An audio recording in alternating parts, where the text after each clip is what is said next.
Hello दोस्तों। आशा करते हैं आप लोग बहुत अच्छे होंगे। द परफेक्ट स्टडी में आप सभी लोगों का स्वागत है। देखिए, बच्चों के बहुत ज़्यादा मैसेज और कमेंट आ रहे थे कि सर थोड़ा सा होम साइंस की एक क्लास पढ़ा दीजिए ताकि हमको एक आइडिया लग जाए कि होम साइंस में कहाँ से क्वेश्चंस आते हैं और इसके बाद हम लोग इसका मॉडल पेपर और इम्पोर्टेंट क्वेश्चन भी देख लेंगे इस क्लास के बाद। ठीक है, देखिए, अब इस क्लास को तो मैं बिल्कुल डीप में बताऊंगा, जो इंपॉर्टेंट चीजें हैं मैं वो आपके सामने लेके आया हूँ। ठीक है, ताकि यहाँ से आपको बहुत ज्यादा हेल्प मिलेगी। उसके बाद ये क्लास तो आप देखना, उसके बाद आप क्या करिएगा, द परफेक्ट स्टडी में जाइएगा, द परफेक्ट स्टडी के यूट्यूब चैनल पर। उसके बाद ये जो प्लेलिस्ट वाला ऑप्शन रहता है, यहाँ पे प्लेलिस्ट वाला ऑप्शन रहता है, उसको ओपन करके होम साइंस वाले प्लेलिस्ट को ओपन करिएगा। जितनी क्लास उसमें टीचिंग मेथड, लेसन प्लान, जैसे सब सामग्रियां और जो भी माइक्रो टीचिंग जितनी भी ये क्लासेज है सबको देख लीजिएगा। ये सब होम साइंस पेडागोजी के ये पार्ट है। ठीक है, चलिए। और उम्मीद करते हैं जो बच्चे पहले से जुड़े हैं वो उन क्लासेस को देख भी लिए होंगे आप सभी लोग। चलिए, अब हम लोग क्लास को शुरू करते हैं। वीर बहादुर सिंह पूर्वांचल हो गए, महाराजा सुहेलदेव यूनिवर्सिटी हो गई, या फिर किसी अन्य यूनिवर्सिटी से भी आप बीएड करो और आपके सिलेबस का पार्ट होम साइंस पैरागॉगी है, तो पूरी क्लास को अच्छे से देखिएगा, समझिएगा। और हम लोग बहुत ही अच्छे से, बहुत ही सिंपल लैंग्वेज में समझने का प्रयास करेंगे कि होम साइंस का क्या उद्देश्य है, इसको पढ़ाने के, इसका क्या इंपॉर्टेंस है, इसके क्या कैरेक्टरिस्टिक्स है, सारी चीजों को, इसके क्या कैरिकुलम है, सब चीजों को डिस्कस करेंगे। ठीक है, चलिए। अच्छा, होम साइंस को शुरुआत करने से पहले मैं थोड़ी सी कुछ लाइनें बोलना चाहूंगा, इसी से रिलेटेड करते हुए थोड़ा सा कॉन्सेप्ट आपको क्लियर होगा। देखिए, ध्यान सुनना, अगर जो बच्चे नोट करना चाहे नोट कर लेंगे, वरना इंस्टाग्राम पे मैं पोस्ट भी किया हूं ये चीजें। ठीक है, देखो, if you educate a man, if you educate a man, you educate an individual. However, if you educate a woman, you educate a whole family। देखो, यदि आप सिर्फ एक पुरुष को शिक्षित करते हो तो ये थोड़ा सा गृह विज्ञान के पर्सपेक्टिव में सोचेगा, अन्यथा मत लीजिएगा। यदि आप सिर्फ एक पुरुष को, एक आदमी को, एक मैन को शिक्षित करते हो तो सिर्फ उसी को शिक्षित करते हो। लेकिन आप यदि एक स्त्री को, एक वुमेन को, एक महिला को, एक माँ को, एक बहन को, अगर उनको शिक्षित करते हो तो पूरे परिवार को, होल फैमिली को आप शिक्षित करते हो। कहोगे सर जी कैसे? तो यदि अगर घर में एक, मान लो आपकी सिस्टर ही है, मान लो आप ही हो, आप एज ए वुमेन, आप एज ए गर्ल, आप ही हो, यदि आप शिक्षित हो तो आप अपने पापा का भी ख्याल रखोगे, अपने मम्मी का भी ख्याल रखोगे। घर में कैसे क्या बनाना है, क्या नहीं बनाना, कैसे नियोजन करना, पैसे कैसे कहाँ रखना है, सारी चीजें आप मैनेज कर लोगे। लेकिन यदि आप एक बॉय को शिक्षित करते हो, एक व्यक्ति को शिक्षित करते हो, सिर्फ उसी को शिक्षित करते हो, ये मेरे भाई कई मनोवैज्ञानिक मानते हैं। लेकिन ये तो है बात एक लाइन की, लेकिन अगर देखा जाए तो दोनों का शिक्षा इंपॉर्टेंट है, चाहे स्त्री हो चाहे पुरुष हो, सबको समान शिक्षा देनी चाहिए। ये ऐसी मेरी भी धारणा है। ठीक है, चलिए। तो गृह विज्ञान से मैं जोड़ने के लिए कुछ कोटेशन बताया हूं कि if you educate a man, you educate an individual, however if you educate a woman, you educate a whole family। यदि आप एक पुरुष को शिक्षित करते हो तो सिर्फ उसे ही व्यक्तिगत रूप पे आप शिक्षित करते हो। लेकिन यदि आप एक औरत को, एक महिला को, स्त्री को, एक एक जो भी आपकी माँ बहन जिनको आप शिक्षित करते हो, उनको पढ़ाई वढ़ाई करवाते हो, तो पूरी फैमिली को एक तरीके से शिक्षित करते हो। वो जहां जाएंगी सबको शिक्षित करेंगे, क्योंकि भैया परिवार का कार्यभार कौन संभालता है? तो कहेंगे हम स्त्रियां ही अधिकतर संभालती हैं। घर घर के जो भी कार्य रहते हैं तो उनको शिक्षित करना इंपॉर्टेंट हो जाता। तो अब बात आती गृह विज्ञान से इन सब पॉइंटों को जोड़ता हूं। देखिए, तो शुरुआत में क्या था ना कि जो महिलाएं होती थी वो घर का कार्य बहुत ज्यादा करती थी, वो ज्यादा बाहर की कार्य नहीं करते थे। तो जो हमारे दार्शनिक हुए, फिलोसफर हुए, कुछ इंडियन भी फिलोसफर हुए, कुछ इंडियन दार्शनिक हुए, और उसके बाद कुछ मेरे भाई की और जितने भी मनोवैज्ञानिक वगैरह हो गए, वो कहें कि भैया स्त्रियों को, यदि हम समाज में बराबर का डेवलपमेंट लाना चाहते हैं, स्त्री पुरुष को बराबर में लाना चाहते हैं, तो पुरुष के साथ साथ स्त्रियों को भी शिक्षित करना अनिवार्य है। ऐसी जरूरत लगी। तो बात ये आई ना कि स्त्रियों को हम किस प्रकार से इनको शिक्षित करें। तो देखा गया कि जो स्त्री होती है वो अधिकतर मेरे भाई पहले पहले के जनरेशन में वो घर का कार्य ज्यादा करती थी। तो उनको उसी के हिसाब से कुछ पढ़ाई करवाया जाए, और तभी जाके गृह विज्ञान का मेरे भाई एक तरीके से प्रतिपादन किया गया। इसमें हम मुख्यतः महिलाओं को टारगेट करके उनको घर में कैसे व्यवस्था करना है, घर का नियोजन कैसे करना है, घर की प्लानिंग कैसे करना है, घर में सफाई कैसे रखना है, घर में छोटे मोटे कैसे किसी को स्वास्थ्य से रिलेटेड चीजों को कैसे ख्याल रखना है, ये सब हम गृह विज्ञान के अंतर्गत पढ़ते हैं। और मेरे भाई एक तरीके से ये महिलाओं को एजुकेट करने के लिए गृह विज्ञान शिक्षण का एक तरीके से प्रारंभ या प्रचलन में आया। अब फिलहाल तो महिलाओं के साथ साथ कई पुरुष भी ऐसे हैं, कई स्टूडेंट भी ऐसे हैं, कई छात्र भी ऐसे हैं जो गृह विज्ञान सब्जेक्ट लेके पढ़ते हैं और अच्छा इसमें कर जाते हैं। ठीक है, चलिए। ये इसकी भूमिका रही। अब थोड़ा सा इसके बारे में और समझो, गृह विज्ञान की आवश्यकता क्यों पड़ी। तो हमारे महान बापूजी, हमारे महान महात्मा गांधी जी क्या कहते हैं स्त्री शिक्षा के बारे में, कि मैं उपयुक्त स्त्री शिक्षा में विश्वास करता हूं। यानी वो कहते कि अगर समाज में आप बराबरी लाना चाहते हो, समाज में स्त्रियों को आगे लेके जाना चाहते हो, सबसे पहले उन्हें एजुकेट करो। तो उन्हें एजुकेट कैसे किया जाए, जिसमें उनका इंटरेस्ट हो, जो शुरू से चीजें पढ़ती हुई आ रही है, देखती हुई आ रही है। तो गृह विज्ञान शिक्षण का एक तरीके से यहाँ भी इंपॉर्टेंस हो जाता है। उसी प्रकार आपके स्वामी विवेकानंद भी जी इसमें अपना स्त्री शिक्षा के बारे में थोड़ा सा मेरे भाई अपना मत प्रदर्शित करते हैं। वो क्या कहते हैं कि सर्वप्रथम स्त्री को, उसके बाद जनसाधारण को शिक्षित किए बिना तो समाज में कुछ सुधार नहीं किया जा सकता। यानी सबसे पहले स्त्री को, उसके बाद जनसाधारण जितने भी समुदाय, सबको शिक्षित करो, तभी जाके आपके समाज में कुछ चेंजेज आ पाएगा। ठीक है, अपने देश की स्त्रियों को धर्म, कला, विज्ञान, गृह की सुरक्षा यानी घर की सुरक्षा, पाक कला, कैसे एक चीज अभी मैं आगे बताऊंगा, पाक कला। ये पाक कला क्या होता है, भोजन बनाने की कला को ही तो पाक कला कहते हैं। तो पाक कला हो गया, स्वच्छता, सिलाई, कढ़ाई, इन जितने भी विषय वस्तु हैं उनको अच्छे से समझाया जाए, ये गृह विज्ञान का मुख्य उद्देश्य होता है। और ये कहते हैं आपके स्वामी विवेकानंद कि मेरे भाई स्त्रियों की शिक्षा इंपॉर्टेंट हो जाती है यदि आप समाज में बराबरी लाना चाहते हो। तो बहुत बड़ी चीजें आपको बता दिया हूं। अब आइए थोड़ा थोड़ा आगे चीजों को हम लोग डिस्कस करते हुए आगे बढ़ते हैं, आपका सारा कंफ्यूजन क्लियर हो जाएगा। जितने भी यहाँ पे छात्र छात्राएं जुड़े हैं, ध्यान से, बहुत पेशेंस से आप सभी लोग अच्छे से पढ़िए, एक एक पॉइंट को सुनिए। अच्छा, गृह विज्ञान को हम बहुत से नामों को जानते हैं, विदेश वगैरह में इसके तरह तरह के नाम हैं। सबसे पहले इसके अर्थ को समझने के लिए इसके जो बहुत से नाम हैं उनसे परिचित होना आवश्यक है। देखो, सबसे पहले इसे समझो, यद्यपि उन सभी विषयों विषय वस्तु प्रकृति की दृष्टि से प्राय समान ही होते हैं। नाम तो अलग अलग हो सकते हैं, कहीं गृह कला कहा जाता है, कहीं घरेलू प्रशासन कहे जाते हैं, लेकिन सबका अर्थ एक ही होता है, घर का नियोजन, घर की सुरक्षा, घर की मेरे भाई तरीके से देख रेख इसके अंदर डिस्कस करते हैं। अब बात आती है गृह विज्ञान को हम कौन कौन से अन्य नामों से जानते हैं। सबसे पहले देखो, गृह विज्ञान को हम गृह कला के नाम से जानते हैं, डोमेस्टिक आर्ट हो गया, घरेलू विज्ञान के नाम से भी इसे भी जानते हैं, घरेलू कला के नाम से जानते हैं, घरेलू अर्थशास्त्र के नाम से जानते हैं, घरेलू प्रशासन के नाम से जानते हैं, नियंत्रित वातावरण का विज्ञान इसे जानते हैं, आदि विविध नामों से इसे पुकारा जाता है। जो बच्चे होम साइंस लिए होंगे अपने बीएससी वगैरह में या फिर बीए भी किए हैं जो बच्चे, तो ये सब चीजों को पढ़े होंगे, इसके कौन कौन से नाम होते हैं। उसके बाद जब यहाँ पे इंपॉर्टेंट चीज आता है जाती है ये वाला, ये अपने एग्जाम पॉइंट में नोट करके लिख भी सकते हो। अमेरिका में यह विज्ञान गृह अर्थशास्त्र के नाम से जाना जाता है, और तथा इंग्लैंड और भारत में गृह विज्ञान के नामों से प्रचलित है। जो आपका होम साइंस है उसे अमेरिका में क्या कहा जाता है, तो गृह अर्थशास्त्र। क्या कहा जाता है, गृह अर्थशास्त्र। जहां नोट कर रहे हो कहीं नोट करके लिख लीजिएगा, वरना ये सब पॉइंट नोट्स में है। और इंग्लैंड और भारत में गृह विज्ञान को इंग्लैंड और भारत में गृह विज्ञान के नामों से जाना जाता है, होम साइंस को। इतना इसके बारे में आप लोग जानते रहिएगा, ठीक है। चलिए अब थोड़ा सा गृह विज्ञान के अर्थ को समझिए, इसके व्यापक अर्थ को और इसके संकुचित अर्थ को समझिए। गृह विज्ञान के व्यापक अर्थ और मेरे भाई संकुचित अर्थ क्या है। देखो 1902 में लेक लेप्रिस सम्मेलन में इसकी व्यापक रूप को और संकुचित अर्थ को बताया गया। तो सबसे पहले व्यापक अर्थ को समझिए। अपने अत्यधिक व्यापक अर्थ में गृह अर्थशास्त्र यानी होम साइंस यानी गृह विज्ञान, अमेरिका में से गृह अर्थशास्त्र कहा जाता है, ऊपर बताया हूं। तो अपने अत्यधिक व्यापक अर्थ में जो गृह अर्थशास्त्र है, उन नियमों, उन रूल, उन दशाओं, उन डायरेक्शन, उन सिद्धांत, उन प्रिंसिपल, उन आदर्श, उन आइडियल का अध्ययन है जो एक ओर तो मानव के तत्कालिक भौतिक वातावरण से संबंधित है, तथा दूसरी ओर उनकी मानवीय प्रकृति से। यथार्थ में हम कह सकते हैं कि यह दोनों ही कारणों के मध्य संबंध स्थापित करता है। यानी जो मानव के तत्कालिक भौतिक वातावरण है और जो मानव की प्रकृति है, इन दोनों के बीच हम व्यापक रूप में इसके अर्थ को कह सकते हैं, उनके बीच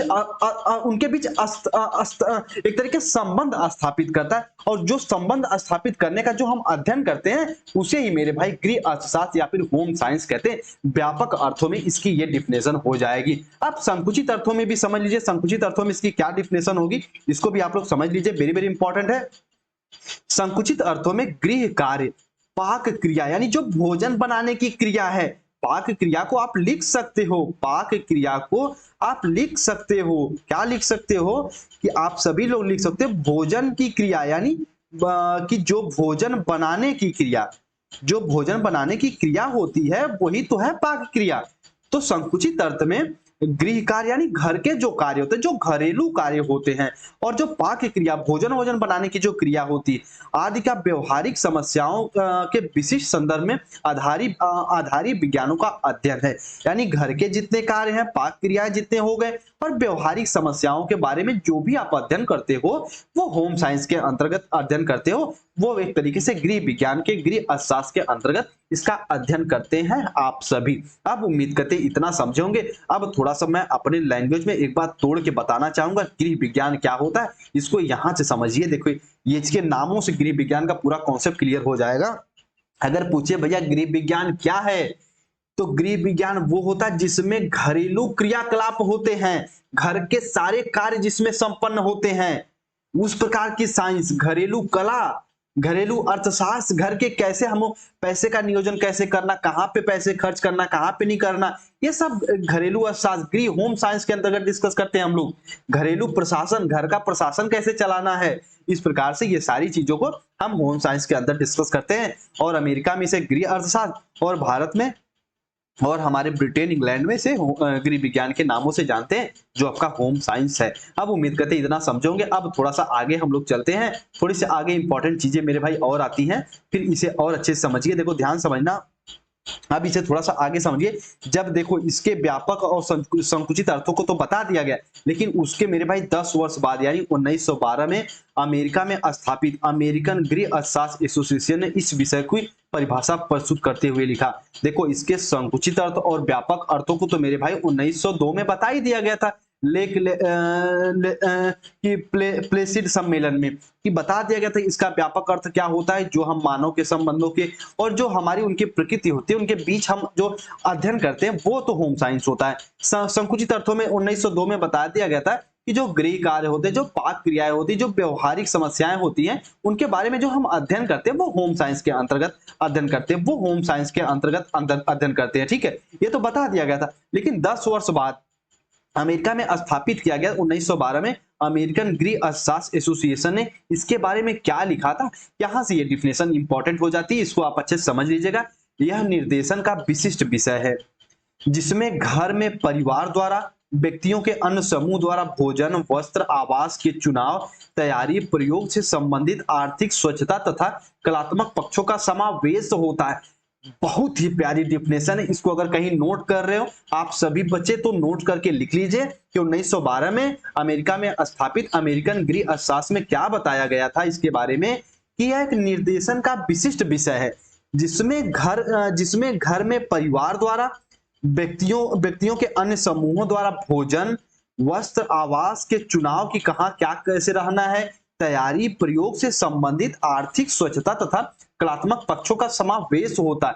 इन जितने ऊपर पॉइंट डिस्कस किए हैं हम लोग, वस्त्र हो गए, भोजन हो गए, आवास के चुनाव हो गए, ये सारे पॉइंट होम साइंस के अंतर्गत रहते हैं, इसके अंतर्गत हम ये सब डिस्कस करते हैं। तो ये वेरी वेरी इंपॉर्टेंट हो जाती है ये डिफिनेशन। ठीक है, चलिए, जैसा कि नाम से ही स्पष्ट है, घर से संबंधित वैज्ञानिक ज्ञानी गृह विज्ञान है। मुस्कुरा दोगे इस डिफिनेशन को देख के, कहोगे सर जी इसी की तो हमें आवश्यकता थी, इसी प्यारी सी डिफिनेशन को हमें आवश्यकता थी सर जी, कि क्या है, जैसा कि नाम से यानी गृह विज्ञान, उसके नाम से ही स्पष्ट है कि घर से संबंधित वैज्ञानिक ज्ञान ही गृह विज्ञान होता है। घर से संबंधित मेरे भाई घर में क्या क्रियाकलाप होते हैं, ये सारी पॉइंटों को हम लोग इसके अंतर्गत डिस्कस करते हैं, और वही होता है हमारा होम साइंस। ठीक, इतना समझे। आइए अब थोड़ा सा आगे भी चलिए। जो बच्चे कह रहे थे कि सर होम साइंस की क्लास पढ़ा दीजिए, तो होम साइंस की क्लास चली, तो पूरी क्लास को बहुत अच्छे से बहुत ध्यान से देखिए। देखो क्या होता है ना कि होम साइंस के बच्चे थोड़ा सा कम रहते हैं, पर इसको लोग पढ़ाना नहीं चाहते। पर यहाँ पे ऐसी कोई बात नहीं है, अगर यहाँ पे 2 स्टूडेंट ही रहेंगे तो मैं ये जानता हूँ कि वो हमारे सामने बैठे हैं जितने भी यहाँ पे लोग हैं, ठीक है, तो मैं उनको ही देख के पढ़ाता हूँ। तो ऐसी बात नहीं है, मैं अपना 100% दूंगा, चाहे 1 स्टूडेंट रहे, चाहे 2 रहे, चाहे कितने भी रहे। ठीक है, चलिए अब नोट पॉइंट करके लिखा गया, यहाँ से सारा कंफ्यूजन क्लियर होगा। जो आपका घर तथा परिवार से संबंधित प्रत्येक बात का अध्ययन गृह विज्ञान में किया जाता है। मेरे भाई जो आपका होम साइंस है ना, उसमें आपके आपके घर, आपके परिवार, परिवार से संबंधित जितनी भी बातें होती वो सब होम साइंस के अंदर डिस्कस करते हैं। ये इसके कैरेक्टरिस्टिक्स भी हो गई, इसकी डेफिनेशन भी हो गई। इसको अपने एग्जाम में लिख के आइएगा, अगर पूछ दिया तो कि होम साइंस से आप क्या समझते हो तो लिख दीजिएगा होम साइंस से इसमें हम घर, परिवार तथा परिवार से संबंधित प्रत्येक बात का अध्ययन करते हैं, यानी उसी गृह विज्ञान के अंतर्गत उसका अध्ययन करते हैं। अब इतना समझ गए ना। अब हम लोग चलेंगे गृह विज्ञान शिक्षा के महत्व। इसको कम से कम 5 से 6 पॉइंटों में हम लोग डिस्कस करेंगे। 7 पॉइंटें हो जाएंगे, 8 पॉइंटें हो जाएंगी, उसको हम लोग डिस्कस करेंगे। वेरी वेरी इंपॉर्टेंट ये पॉइंटें होंगी। अगर इनको समझ लिए, थोड़ा सा दिमाग लगा के थोड़ा सा अपना अच्छे से समझ लिए तो सारा कंफ्यूजन क्लियर हो जाएगा और एग्जाम में अच्छा करके आओगे। ठीक है, देखिए गृह विज्ञान हमारे विद्यालय में पाठ्यक्रम का एक महत्वपूर्ण विषय है। ये तो भूमिका बनाने के लिए आप भी लिख सकते हो। जो आपका होम साइंस अगर पूछ दिया कि गृह विज्ञान शिक्षा का महत्व बताइए, कि हम गृह विज्ञान को क्यों पढ़ाते हैं, उस शिक्षा का क्या महत्व, उसका क्या इंपॉर्टेंस है, होम साइंस का क्या इंपॉर्टेंस एजुकेशन में। तो आइए सबसे पहले हम लोग जानते हैं, फर्स्ट पॉइंट को अच्छे से समझते हैं। ठीक है, चलिए एक एक पॉइंट को अच्छे से बस जानते रहिए, आपका कॉन्सेप्ट क्लियर रहे ना तो एग्जाम में मुस्कुराते हुए लिखेंगे आप कॉपी को। आइए समझते हैं, फर्स्ट पॉइंट को समझते हैं। चलिए सभी बच्चे एक्टिव हो जाओ, जो पॉइंट इंपॉर्टेंट लगे उसको नोट करिएगा। आइए शुरू करते हैं, फर्स्ट पॉइंट को समझते हैं। इस विषय के अध्यापन से गृहों यानी घरों में आधुनिक वैज्ञानिक दृष्टिकोण व्यवहारिक रूप से देखने को मिलने लगता है। इसे समझाएं? ठीक है, देखो ध्यान समझना। इस विषय के अध्यापन से अगर आपको गृह यानी होम साइंस के बारे में बता दिया गया है तो आधुनिक वैज्ञानिक दृष्टिकोण व्यवहारिक रूप से देखने लगते हैं। यानी घर में देखो, सबसे पहले ऐसे समझो, अगर आपको मैं बता दिया कि भैया आप ऐसे देखो, ऐसे समझना, कोई अन्यथा मत लेना। यहाँ पे ऐसे समझाता हूँ ना कि वैज्ञानिक दृष्टिकोण कैसे हम व्यवहारिक रूप में अपनाने लगते हैं। ऐसे देखो, सबसे पहले क्या होता था घर में, ये बहुत सी घर के अभी भी सिचुएशंस है, पर जो बच्चे पढ़े उनको पता होगा। देखो यहाँ पे ये मान लो एक ऐसे मान लो ये सील हो गई, ये सील हो गई, और एक ये लोढ़ा होता है ना, सील लोढ़ा होता है ना, इसमें धनिया वनिया चटनी वटनी पीसते हैं ना। तो ये पहले इसमें हाथ से लोग खूब रगड़ते थे, हाथ भी यहाँ पे वो मिर्च उर्च लग जाता था तो हाथ भी छिलने लगता था। तो ये तो हो गया मेरे भाई पारंपरिक व्यवस्था, ये हम करते थे। लेकिन अगर होम साइंस से हमें सारी चीजें वैज्ञानिक दृष्टिकोण डेवलप कर लिए तो क्या होता है, अब जो नई नई दुल्हन आती है वो अपने घर से मिक्सर उक्सर लेके आती है ना, वो तुरंत उसमें मरचा चटनी धनिया लहसुन वसुन डालेंगी और यहाँ मान लो बोर्ड लगा तुरंत लगाएंगी बोर्ड में और घुर दिना पीसेंगे पूरा, ये प्याज व्याज सब कट जाएगा। तो क्या हो गया, आप परंपरा से निकल के मेरे भाई आप वैज्ञानिक दृष्टिकोण में प्रवेश किए कि नहीं। ये किससे संभव है? तो कहोगे सर जी ये गृह विज्ञान से संभव है। हम गृह विज्ञान के माध्यम से ये चीजें सीखे हैं कि ये मशीन भी होती है, इस तरीके से हम इसे यूज करते हैं, इसके बारे में पढ़ाया जाता है, महिलाओं को एक तरीके से शिक्षित किया जाता है। तो ये एक तरीके से चेंजेस लाता है, वैज्ञानिक दृष्टिकोण मेरे भाई डेवलप करता है आपका होम साइंस। तो बताओ समझ में आया कि नहीं आया? देखो जो एग्जाम्पल देते हैं आपके व्यवहारिक से बस आप समझ जाइए। ठीक है, चलिए इसी प्रकार देखिए पहले क्या होता था, यहाँ पे अभी भी कई घरों में ऐसा होता भी है, इसमें कोई गलत भी नहीं है, अच्छा भी है। जो जो रोटी चूल की अच्छी होती है वो गैस की रोटी तो नहीं अच्छी लगती है। तो क्या होता था पहले, ये देखो चूल होती थी, यहाँ पे इसमें हम कुछ लगाते थे तो यहाँ पे पकता था तो कितना धुआं हुआ निकलता था। तो घर की जितनी भी महिलाएं होती थी वो कम से कम 45 की एज तक जाते जाते उनका मेरे भाई आंख वाँख से खराब हो जाती, धुंधला दिखने लगता था। तो अब क्या हो गया, अब गैस यहाँ पे एक लाइटर मारो धड़ दिना जलेगा, चाय बनाओ पिलाओ सबको। तो ये चीजें तो यानी वैज्ञानिक दृष्टिकोण का डेवलपमेंट हुआ कि नहीं हुआ? तो कहोगे सर जी हुआ। क्यों हुआ? तो होम साइंस के माध्यम से हुआ। तो बताओ इस शिक्षा में इसका महत्व है कि नहीं है? कहोगे सर जी है। आइए अगले पॉइंट पे चलते हैं। ठीक है, चलिए अगले पॉइंट पे चलते हैं, एक बार इसको मैं मिटाना चाहूंगा। चलिए एक बार अगले पॉइंट पे चलते हैं हम लोग। देखो होम साइंस बड़ी इंटरेस्टिंग सब्जेक्ट है, इसको बड़ा अच्छा लगता है पढ़ के पढ़ा के। ठीक है, आइए थोड़ा सा अगले पॉइंट को चलते हैं हम लोग, क्योंकि इसमें हम लोग व्यवहारिक एग्जांपल जानते हैं, अपने घर में जो जो होता रहता है वो हम लोग जानते हैं। ठीक है, चलिए अच्छा चलिए सेकंड पॉइंट को समझिए। गृह विज्ञान में छात्राओं को पोषण, जो न्यूट्रिशन उनके बारे में जानकारी दी जाती है, स्वास्थ्य जो उनके हेल्थ है, सफाई, शिशु कल्याण, ये तो वेरी वेरी इंपॉर्टेंट है। शिशु कल्याण मेरे भाई इसमें 90% रोल अपनी जो कि माँ होती है वही निभाती हैं और 10% लोग परिवार के निभाते हैं। तो अगर उन्हें होम साइंस के बारे में नहीं पता चलेगा तो वो गृह कल्याण जो शिशु कल्याण है उनके बारे में अगर जानकारी नहीं है तो अच्छे से वो नहीं उनकी देखभाल कर पाएंगे। ठीक है, उसके बाद गृह परिचर्या आदि का वैज्ञानिक ज्ञान प्रदान किया जाता है।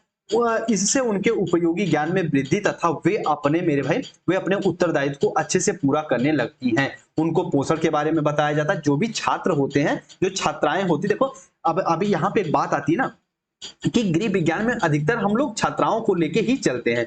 हम लोग अधिकतर छात्राओं को, जो हमारी गर्ल्स होती है, जो स्टूडेंट्स होती हैं, उनको ही लेके चलते हैं। तो उनको पोषण के बारे में हम बताते हैं, स्वास्थ्य के बारे में बताते हैं, सफाई के बारे में बताते हैं, शिशु कल्याण कैसे हो, कैसे उनका देखभाल किया जाए, गृह परिचर्या क्या होती है, इन सब बारे में उनको बताया जाता है। और ये उनके ज्ञान में, परिवार में कैसे रहना, इन सब चीजों के बारे में इंपॉर्टेंट रोल प्ले करता है आपका होम साइंस। ठीक है, जितने पॉइंट बता रहा हूँ सबको अपने दिमाग में बैठा लीजिएगा। अगर एग्जाम में पूछे तो अपने लैंग्वेज में लिख के आइएगा। ठीक है, जो जो घर में क्रियाकलाप करते हो आप लोग, सब इसके इंपॉर्टेंस में आप लिख सकते हैं। ठीक है, चलिए उसके बाद गृह विज्ञान की शिक्षा द्वारा गृहिणी जो घर का कार्य करती हैं को की मित व्यापता, बिल्कुल सरलता की शिक्षा मिलती है।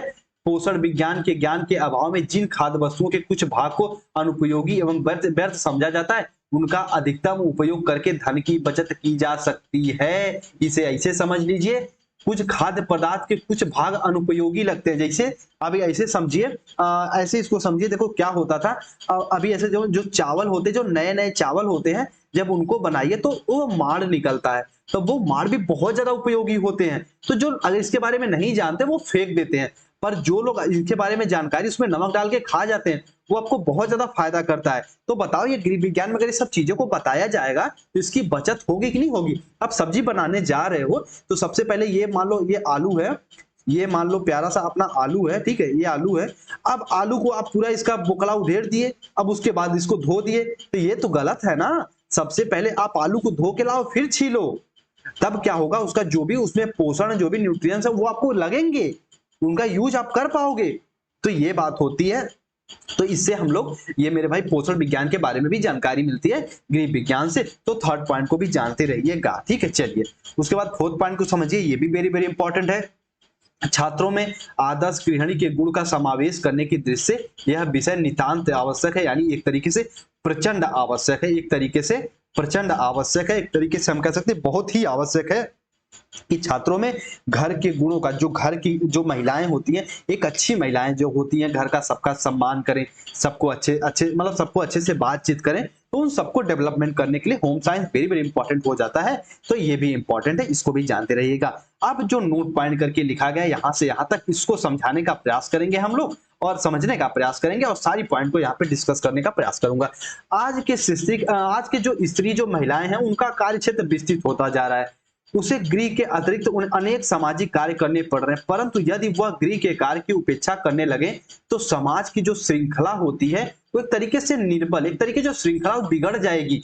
आप सभी ऐसे पता, ऐसे समझो कि एक जो लेडीज होती है, एक जो औरत होती है, उनका मेन कार्य क्या होता है कि मतलब अपने अपना जीवन तो उनका होता ही है कि अपने जीवन में अच्छे जॉब करें, अच्छे अच्छे अच्छे रैंक पे जाएं, अच्छा कार्य करें, लेकिन उसके साथ साथ जो उनके बच्चे होते हैं उनका भी ख्याल रखें, जो मम्मी पापा होते हैं उनका भी ख्याल रखें, अपने हस्बैंड का भी ख्याल रखें। उसके साथ साथ हस्बैंड का भी दायित्व तो बनता है कि अपने बच्चे का ख्याल रखो, मम्मी पापा का, अपनी अपनी वाइफ का ख्याल रखो। लेकिन यहाँ पे हम स्त्री की बात कर रहे हैं, तो स्त्री का तो कार्य मेरे भाई बहुत बड़ा हो गया। उनको जॉब भी करना है, उनको परिवार को भी लेके चलना है, उनको घर में खाना भी बनाना है, सबको एक तरीके से लेके चलना। किसी का ऐसा काम ना करो कि सबका मुंह फूल जाए, तो सबको देख के लेके चलना। लेकिन उसके साथ साथ समाज में मेरे भाई ये जो स्त्री का रोल होता है, माँ का रोल होता है, उसको भी तो निभाना है।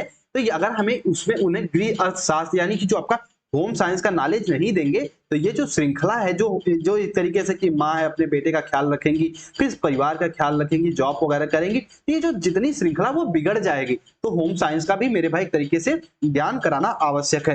कहते हैं ना, जब जो घर की मतलब होती है माँ बहन जो भी होती है, जब बहुत ज्यादा काम कर लेती है, वो क्या कहती है, कितना कितना भी कर ले मुंह फुला ही रहेगा सबका।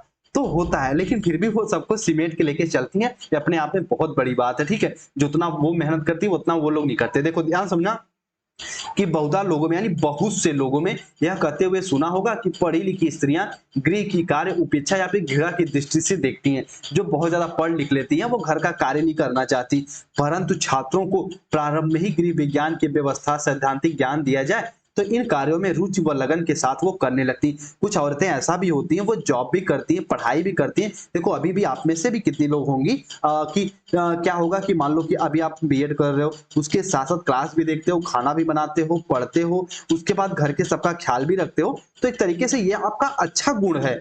अब कुछ लोग ऐसी होती हैं कि मान लो अगर वो पढ़ रहे हैं तो सिर्फ पढ़ेंगी, उसमें कोई गलत नहीं है, जो लड़के करते हैं वो तो वो भी करती हैं, पढ़ने का भी भैया अपना समय देना चाहिए, लेकिन जो पढ़ती वो पढ़ती, घर का कोई कार्य नहीं करती, ऐसे लोग भी होते हैं। पर एक तरीके से देखा जाए तो उन्हें होम साइंस का अच्छे से ज्ञान नहीं है, जिन्हें होम साइंस का अच्छे से ज्ञान है वो पढ़ाई भी करेंगी और अपना घर का सबका ख्याल भी रखेंगी और अपना आगे भी जाएंगी, अपने समाज में चेंजेस भी लाएंगी। तो ये वेरी वेरी इंपॉर्टेंट हो जाता है कि होम साइंस में मेरे भाई उनको अच्छे गुणों का, उनके अच्छे गुणों को समावेश भी कराओ, उनको बताओ कि आप लोग कैसे इन सब चीजों को मैनेज कर सकते हो। ये होम साइंस की शिक्षा का वेरी वेरी इंपॉर्टेंट रोल हो जाता है। ठीक है, चलिए अब थोड़ा सा अगले पॉइंट को समझिए, फिफ्थ पॉइंट भी समझ लीजिए। जितने पॉइंट बता रहा हूँ इंपॉर्टेंस में, सारी पॉइंट इंपॉर्टेंट है, सबको समझते रहिए।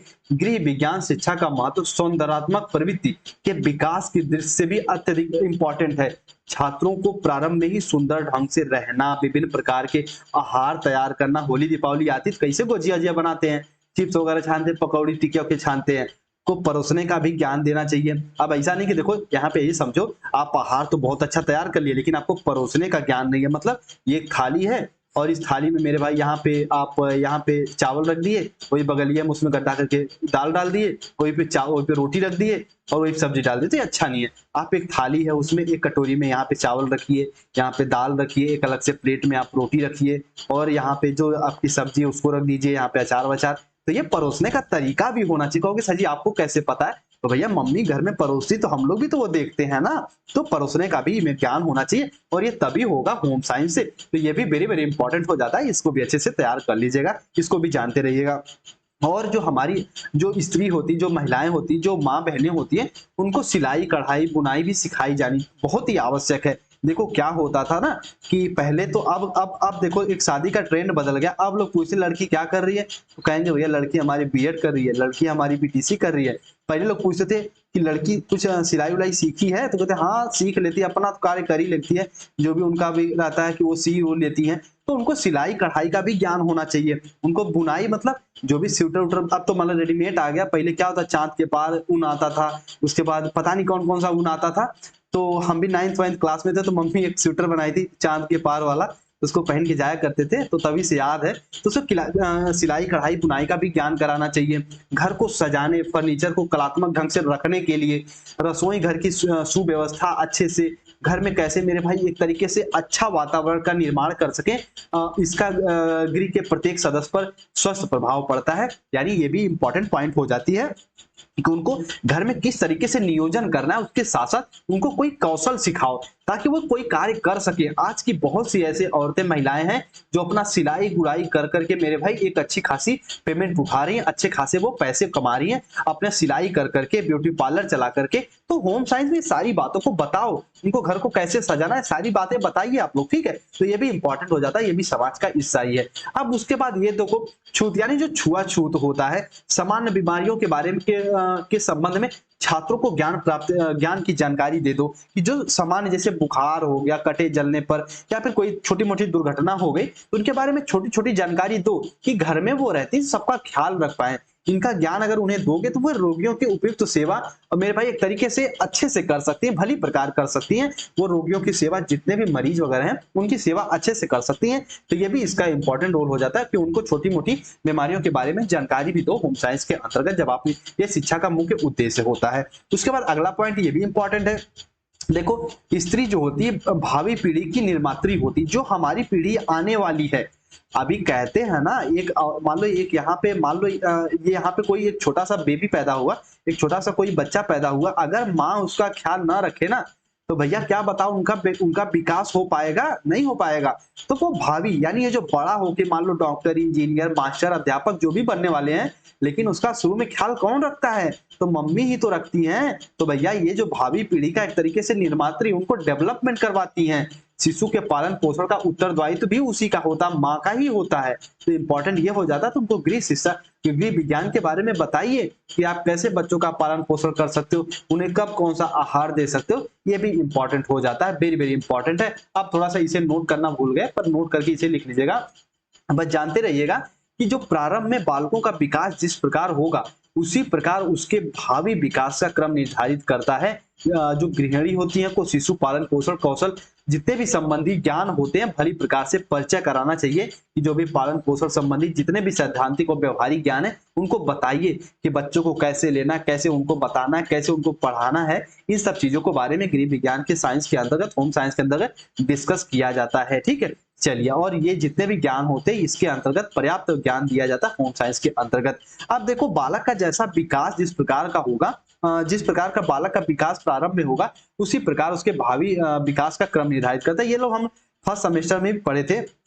जो वो शैशवावस्था में जो डेवलपमेंट हो जाता है वो मेरे भाई एक तरीके से हम 90% कहते हैं वो चेंज नहीं होता, उसकी प्रवृत्तियां वही रहती हैं, वो नहीं चेंज होती। अगर बालक को माँ जो होती बहुत ज्यादा लाड प्यार देती है तो क्या होता है, उनका अच्छा विकास होता है। अब वही होता है ना, मान लो किसी कारणवश, समझने के लिए बता रहा हूँ, कोई अन्यथा मत लेना, मान लो कोई बच्चा पैदा हुआ और अगर किसी कारणवश बहुत ज्यादा कोई ऐसी प्रॉब्लम हो गई और उनकी मां नहीं रही, तो बच्चों को देखोगे ना तो वो बहुत नीरस रहता है, बहुत ज्यादा उदास रहता है, वो हमेशा अकेला रहना पसंद करेगा, वो बहुत टाइप का, जैसे उसको कुछ डांट वाट दोगे तो बहुत जल्दी रोने लगेगा। उसके पीछे रीजन पता है क्या होता है, क्योंकि उसके पास मां नहीं है। और ये कार्य करेगा कौन, वो मां ही करवाती है बालक का डेवलपमेंट, उनके इमोशन का। अब कहते हैं ना कि अगर आप सब कुछ अपने पापा से शेयर कर सकते हो, लेकिन जो इमोशन होता है वो अपने मम्मी से ही शेयर कर सकते हो। आप कोई कार्य ना दिन भर करो, चाहे लड़के चाहे लड़कियां, लेकिन शाम को जो आपकी मम्मी होती है कोई कार्य ना करो तब भी वो खाना के लिए पूछेंगी, लेकिन कोई और है वो नहीं पूछेगा। जब कार्य करोगे तभी वो आपको खाना देंगे, लेकिन माँ जो होती है वो आपके भावनात्मक रूप से जुड़ी होती है। इसीलिए कहते हैं भैया कि माँ इंपॉर्टेंट हो जाती है। थोड़ा सा ये भावुक होने का समय नहीं है, मैं होम साइंस पढ़ा रहा हूँ, तो होम साइंस में ये सारी चीजें होती हैं कि जो आपका बालक का प्रारंभिक विकास होता है वो उस पर डिपेंड करता है मेरे भाई, जो आपका अंतिम विकास उस पर डिपेंड करता है कि प्रारंभ का विकास कैसा हुआ है। और प्रारंभ का विकास किस पे निर्भर करता है, तो एक स्त्री पे, एक माँ पे, एक मेरे भाई जो भी एक माँ पे डिपेंड करता है किस तरीके से बालक का विकास करती है। ये भी पॉइंट इंपॉर्टेंट हो जाता है। बहुत ही प्यारी ये होम साइंस है, इसको जो पढ़े होंगे उनको अच्छे से पता होगा घर के बारे में पूरी जानकारी। जो नारी, जो औरत, जो महिलाएं होती हैं, गृह के लिए व्यावसायिक महत्व भी है, व्यावसायिक महत्व भी है इनका।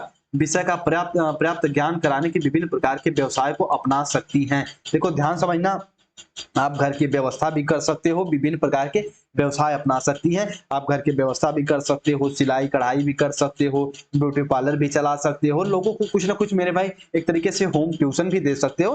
तो ये सारी मेरे भाई गृह की व्यावसायिक महत्व भी है होम साइंस के, ये बच्चों को कुछ ना कुछ सिखा सकते हो। अभी भी कुछ ऐसे इसमें से बहुत से लोग होते हैं जो अपने बीएड भी करते हैं, कहीं न कहीं छोटे छोटे नन्हे मुन्ने बच्चों को पढ़ाते भी हैं। वैसे हम भी घर जाते हैं तो कोई ना कोई बच्चों को तो बैठा के जबरदस्ती पढ़ाते हैं, अच्छा लगता है बच्चों को पढ़ाने, उनसे सीखने में बहुत आनंद आता है। वो तरह तरह के जो प्रश्न पूछते हैं तो ये वेरी वेरी इंपॉर्टेंट हो जाता है। उदाहरण के रूप में हम कह सकते हैं कि जो मेरे भाई यहाँ पे देखो व्यवसायिक में अपना रोल प्ले कर सकती है, जैसे समाज सेविका भी होम साइंस के माध्यम से वो समाज में अपनी सेवा कर सकती हैं। प्रारंभिक चिकित्सा भी जा सकती है, छोटे मोटे रोग हो गए या फिर चोट वगैरह लग गए तो उनका देख रेख कर सकती हैं। ग्राम सेविका हो गई, जो परिवार नियोजन में उनका हेल्प हो सकता है। पोषण विशेषज्ञ, गृह विज्ञान शिक्षिका, शोध कार्यकर्ता आदि वे सभी प्रकार के कार्य कर सकती है होम साइंस में, जो घर के आसपास होते हैं, जो घर से रिलेटेड होते हैं। ये भी पॉइंट इसके बारे में आप सभी बच्चे जानते रहिएगा।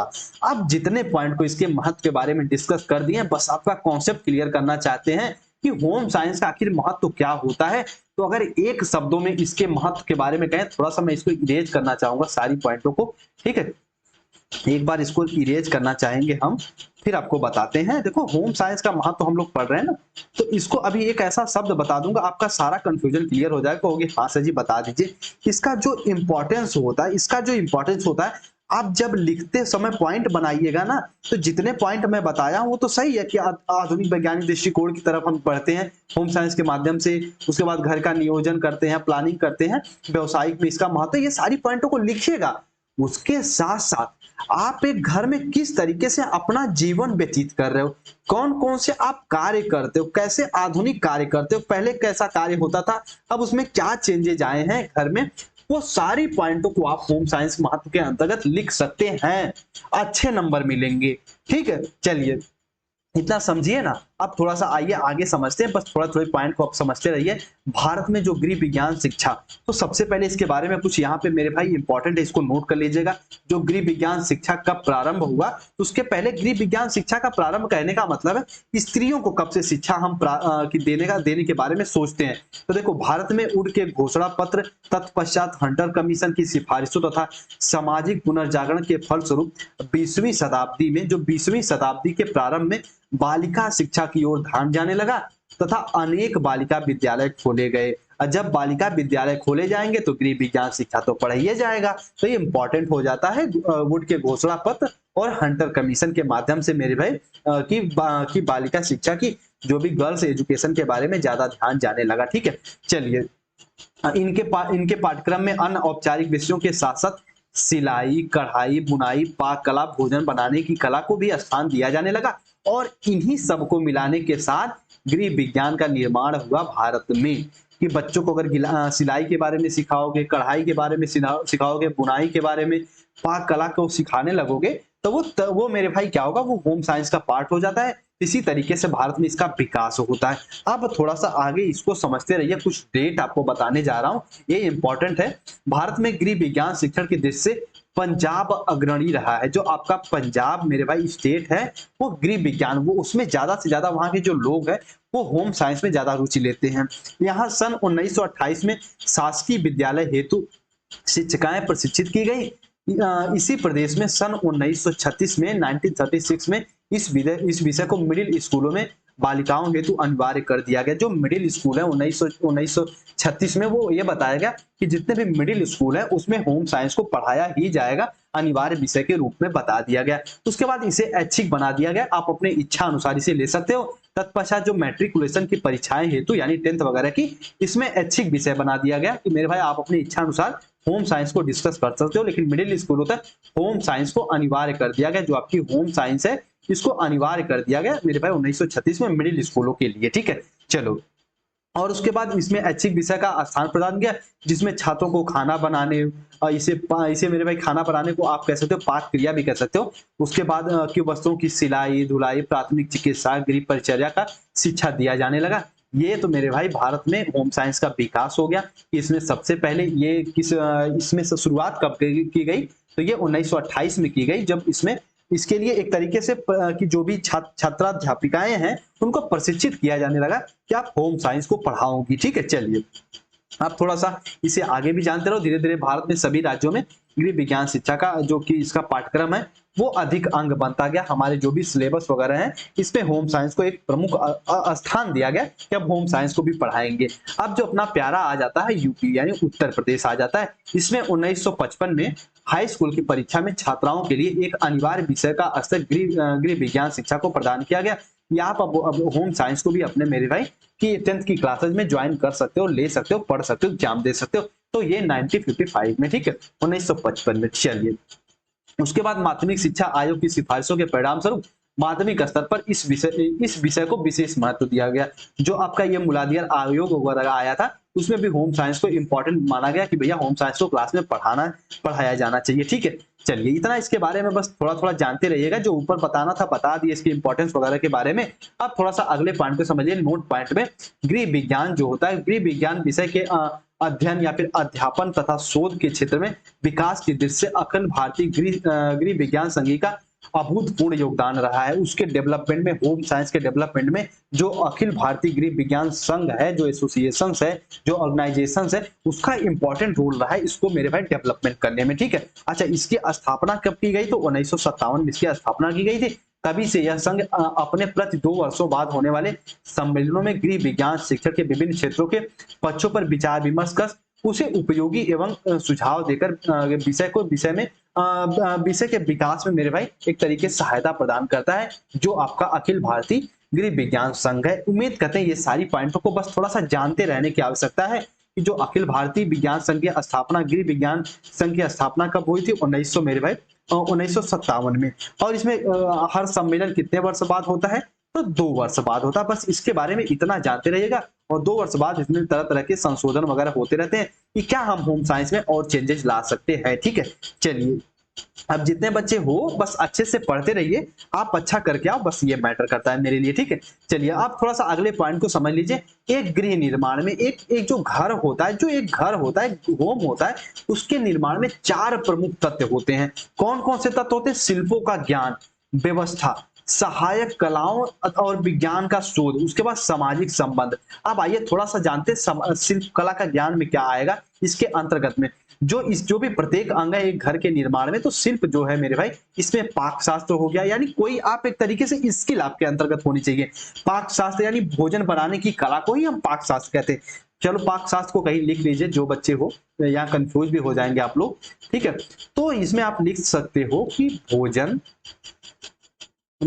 बनाने की कला, भोजन बनाने की कला, भोजन बनाने की कला को ही हम पाक शास्त्र कहते हैं। भोजन बनाने की कला को ही हम पाक शास्त्र कहते हैं। उम्मीद करते हैं जो बच्चे नोट कर रहे होंगे वो नोट करके कहीं लिख लीजिएगा, ठीक है। पाक शास्त्र वो होता है, भोजन बनाने की कला को मुख्यतः हम पाक शास्त्र के अंतर्गत इसे रख सकते हैं, ठीक है। चलिए अब थोड़ा सा इरेज करते फिर आगे बढ़ाते। फिर सिलाई, सफाई, मरम्मत और सुरक्षा सजावट जो भी होते हैं, ये सब शिल्प के अंतर्गत आते हैं। ये सब किसके अंतर्गत आते हैं? तो शिल्प के अंतर्गत आते हैं। उसके बाद व्यवस्था में समय हो गया, धन हो गया, श्रम आदि का नियंत्रण। आप कभी किसी मान लो कि पहले बहुत ज्यादा कार्य करके मेरे भाई क्या करते थे, श्रम करके खाना वगैरह बनाते थे। अब आपको पास कोई आधुनिक चीज आ गई है, उसे श्रम की बचत हो रही कि नहीं हो रही, तो ये भी होम साइंस गृह निर्माण में ये भी इंपॉर्टेंट हो जाता है, व्यवस्था, ठीक है। प्रतिदिन के कार्यों के संचालन तथा गृह के आवश्यक सजावट के सामान की व्यवस्था करते हैं हम लोग व्यवस्था के अंतर्गत। तो पहला शिल्प इंपॉर्टेंट है घर के निर्माण के लिए, व्यवस्था इंपॉर्टेंट है, उसके बाद सहायक कला और विज्ञान ये भी इंपॉर्टेंट है। देखो ध्यान समझना, पोषण पोषण विज्ञान का ज्ञान होना इंपॉर्टेंट है, बिजली के गृह उपयोगी उपकरणों का ज्ञान होना इंपॉर्टेंट है, पाकशाला का के सामान का उपयोग कि कब कौन से मेरे भाई भोजन बनाते समय कौन सी सामग्रियों का उपयोग करना, उसके बाद स्वास्थ्य विज्ञान के नियमों का बोध एवं रंग, नमूना, बनावट आदि सिद्धांतों का ज्ञान होना इंपॉर्टेंट है घर के निर्माण के लिए। सामाजिक क्षेत्र भी इंपॉर्टेंट है, मानवीय सामाजिक संबंधों का ज्ञान होना चाहिए। आप अच्छे गृहिणी कहलाना चाहते हो या फिर एक अच्छे गृह का निर्माण करना चाहते हो, एक अच्छे गृह का यदि आप निर्माण करना चाहते हो, तो ये जो मानवीय और सामाजिक संबंध है इसमें आपको जरूर अपना अपना 100% आप देना पड़ेगा, ठीक है। घर के सभी व्यक्तियों को सुनना पड़ेगा, कुछ कुछ उसमें मेरे भाई की बातों बातों को आपको इग्नोर करना पड़ेगा, तब आप अच्छे मानवीय संबंध की स्थापना कर पाओगे, ठीक है। उसके बाद शिशु कल्याण हो गया, बालक के विकास का ज्ञान हो गया, व्यक्ति और सामाजिक पारस्परिक संबंध का ज्ञान, ये सब सामाजिक क्षेत्र के अंतर्गत आता है। तो बस इतना जानिएगा। अगर पूछे कि गृह निर्माण में 4 प्रमुख तत्व कौन से होते हैं या फिर गृह निर्माण में प्रमुख तत्वों का कौन कौन सा समावेश होता है, तो शिल्पों का ज्ञान होना इंपॉर्टेंट है, व्यवस्था का होना इंपॉर्टेंट है, सहायक कलाओं का होना इंपॉर्टेंट है, सामाजिक संबंधों का ज्ञान होना इंपॉर्टेंट है। तब आप अच्छे घर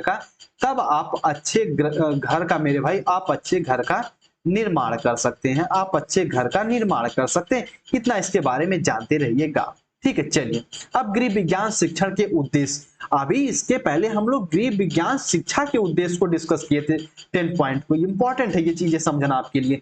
अभी हम लोग होम साइंस एजुकेशन की इंपॉर्टेंस को समझे थे। अब इसके शिक्षण को क्यों इसको पढ़ाया जाना चाहिए, पढ़ाते समय क्या इसका इंपॉर्टेंस है, इसको समझिए, ठीक है। आइए अब थोड़ा सा इसके शिक्षण की इंपॉर्टेंस को समझिए, ठीक है। सबसे पहले इसको ऐसे समझो, अपनी पुस्तक में इन्होंने क्या बताया था। देखो यहाँ पे कि मेरे भाई ओलाइव ए हॉल और की बीटराइस की पॉलकिल इसके बारे में क्या बताते हैं अपनी पुस्तक टीचिंग होम इकोनॉमिक्स में गृह विज्ञान शिक्षण के निम्न उद्देश्य बताए। हॉल एंड यहाँ पे बिटराइस इसके बारे में क्या बताते हैं, वेरी वेरी इंपॉर्टेंट कुछ पॉइंटों को कि शिक्षण गृह विज्ञान शिक्षण के क्या उद्देश्य होते हैं, इसको हम पढ़ाते समय हमारे क्या उद्देश्य होते हैं। सबसे पहले परिवार के सदस्यों की वृद्धि एवं विकास हेतु उपयुक्त वातावरण या पर्यावरण या फिर इन्वायरमेंट का निर्माण करना होता है होम साइंस शिक्षण का मुख्य उद्देश्य। बच्चों को ऐसे पढ़ाओ कि वो परिवार के सदस्यों में एक तरीके से वृद्धि, उनका विकास, ग्रोथ एंड डेवलपमेंट, जनसंख्या ना बढ़ाने का यहाँ पे बात हो रही है, यहाँ पे ये हो रही है कि उनको कैसे डेवलप किया जाए, उनकी मानसिक स्तर कैसे डेवलप किया जाए, तो उस प्रकार का पर्यावरण तैयार करो। छोटे छोटे बालक है तो शाम को उनको पढ़ाने के लिए मेरे भाई कैसे प्रेरित करो, ये सब होम साइंस के इंपॉर्टेंट हो जाते हैं, इसके शिक्षण के इंपॉर्टेंट हो जाते हैं। ये कहते हैं आपके लाइव हेल की एल हॉल के बिट्राइस साहब इसके बारे में कहते हैं कि पॉलीकिल में अपनी पुस्तक लिखते हैं कि टीचिंग होम इकोनॉमिक्स में ये बताते हैं फर्स्ट पॉइंट कि परिवार के सदस्यों की वृद्धि और विकास हेतु उपयुक्त वातावरण का निर्माण करना इसका मुख्य उद्देश्य होता है। उसके बाद छात्रों में परिवार समाज के सदस्यों के मध्य स्वस्थ संबंध स्थापित करने की क्षमता का विकास होम साइंस शिक्षण का जो मुख्य उद्देश्य होता है। अब अगर एग्जाम में ये पॉइंट अगर ना भी लिखोगे ना ये वाली किसके बुक के अनुसार, वैसे बुक का नाम तो लिख लेना। अगर अगर पूछे कि गृह विज्ञान शिक्षण के उद्देश्य तो पॉइंट वाइज करके ये यहां से भी शुरुआत कर सकते हो, कोई जरूरी नहीं कि इसको लिखो। ठीक है, चलिए अभी इसमें समझो कि जो भी छात्राएं होती हैं, गर्ल्स होती हैं, जो स्टूडेंट्स होती हैं, उसमें परिवार समाज सदस्यों के मध्य एक स्वस्थ संबंध स्थापित करना भी इसका इंपॉर्टेंट रोल होता है। चलिए अब थोड़ा सा उन्हें बच्चों का की समुचित रूप से पालन पोषण करने, उन्हें शारीरिक मानसिक सामाजिक रूप से विकसित करने में योग प्रदान करने की दृष्टि का सक्षम बनाना इंपॉर्टेंट हो जाता है। सक्षम बनाना इंपॉर्टेंट हो जाता है। बच्चों का पालन पोषण कैसे करें, उनमें शारीरिक मानसिक सामाजिक रूप से विकसित करने का योग एक तरीके से उनमें एक तरीके से ये डेवलपमेंट करो कि वो बालकों का विकास कैसे कर पाए, ये भी पॉइंट इंपॉर्टेंट हो जाती है। ठीक है, चलिए जितने पॉइंट है बस इसको जानते रहिएगा। उसके बाद फोर्थ पॉइंट समझिए, आर्थिक सुरक्षा हेतु दीर्घकालीन लक्ष्यों का निर्धारण एवं उन्हें प्राप्त करने का प्रयत्न करना। यानी मेरे भाई जो भी आर्थिक सुरक्षा है उनको एक लंबे समय तक निर्धारण करने, उन्हें प्राप्त करने का प्रयत्न किसके माध्यम से होता है, तो होम साइंस के माध्यम से बच्चों को ये बता सकते हो, जो भी छात्राएं हैं उनको बता सकते हो। फिफ्थ पॉइंट को भी जानते रहो, देखो ये भी इंपॉर्टेंट है। आर्थिक साधनों का विवेकपूर्ण ढंग से प्रयोग करने की दृष्टि से उपभोग की सामग्री का एक तरीके सफल योजना बनाना। जो भी आर्थिक संसाधन है, जो भी मेरे भाई आपके पास आर्थिक विषय वस्तुएं, जो भी धन वगैरह है, उनका एक तरीके से कैसे सफल उपयोग कर सकते हो, व्यर्थ उपयोग ना करो। तो ये भी मेरे भाई होम साइंस शिक्षण का मुख्य उद्देश्य होता है, पढ़ाते समय कि बच्चों के अंदर इस तरीके का डेवलपमेंट करना। चलिए उसके अंदर 6 पॉइंट को समझो। 6 पॉइंट भी इंपॉर्टेंट हो जाता है। गृह विज्ञान समस्त कार्यों को सफलतापूर्वक संपन्न करने की कुशलता विकसित करता है। देखो गृह विज्ञान समस्त कार्यों, समस्त का मतलब आप समझ सकते हो घर के कार्यों को सफलतापूर्वक संपन्न करने की कुशलता विकसित करता है, एक तरीके से स्किल डेवलपमेंट करवाता है। ठीक है, अवकाश के क्षणों में यानी छुट्टी वुट्टी के समय में मानवीय तथा कलात्मक क्रियाकलापों में रुचि एवं कुशलता का विकास एवं सृजन, जो आपकी क्रिएटिविटी है एवं सुंदर ढंग से प्रयोग करना। जो भी आपके पास खाली समय में हो, होम साइंस के अंतर्गत आप कैसे नई नई चीजों को कंस्ट्रक्ट कर सकते हो, बना सकते हो, नई नई चीजों को सीख सकते हो, एडॉप्ट कर सकते हो, घर में सुधार कर सकते हो, एक तरह की व्यवस्था कर सकते हो, वो सब होम साइंस शिक्षण का मुख्य उद्देश्य होता है। पढ़ाते समय बच्चों के अंदर इस तरीके का डेवलपमेंट कर दिया जाए।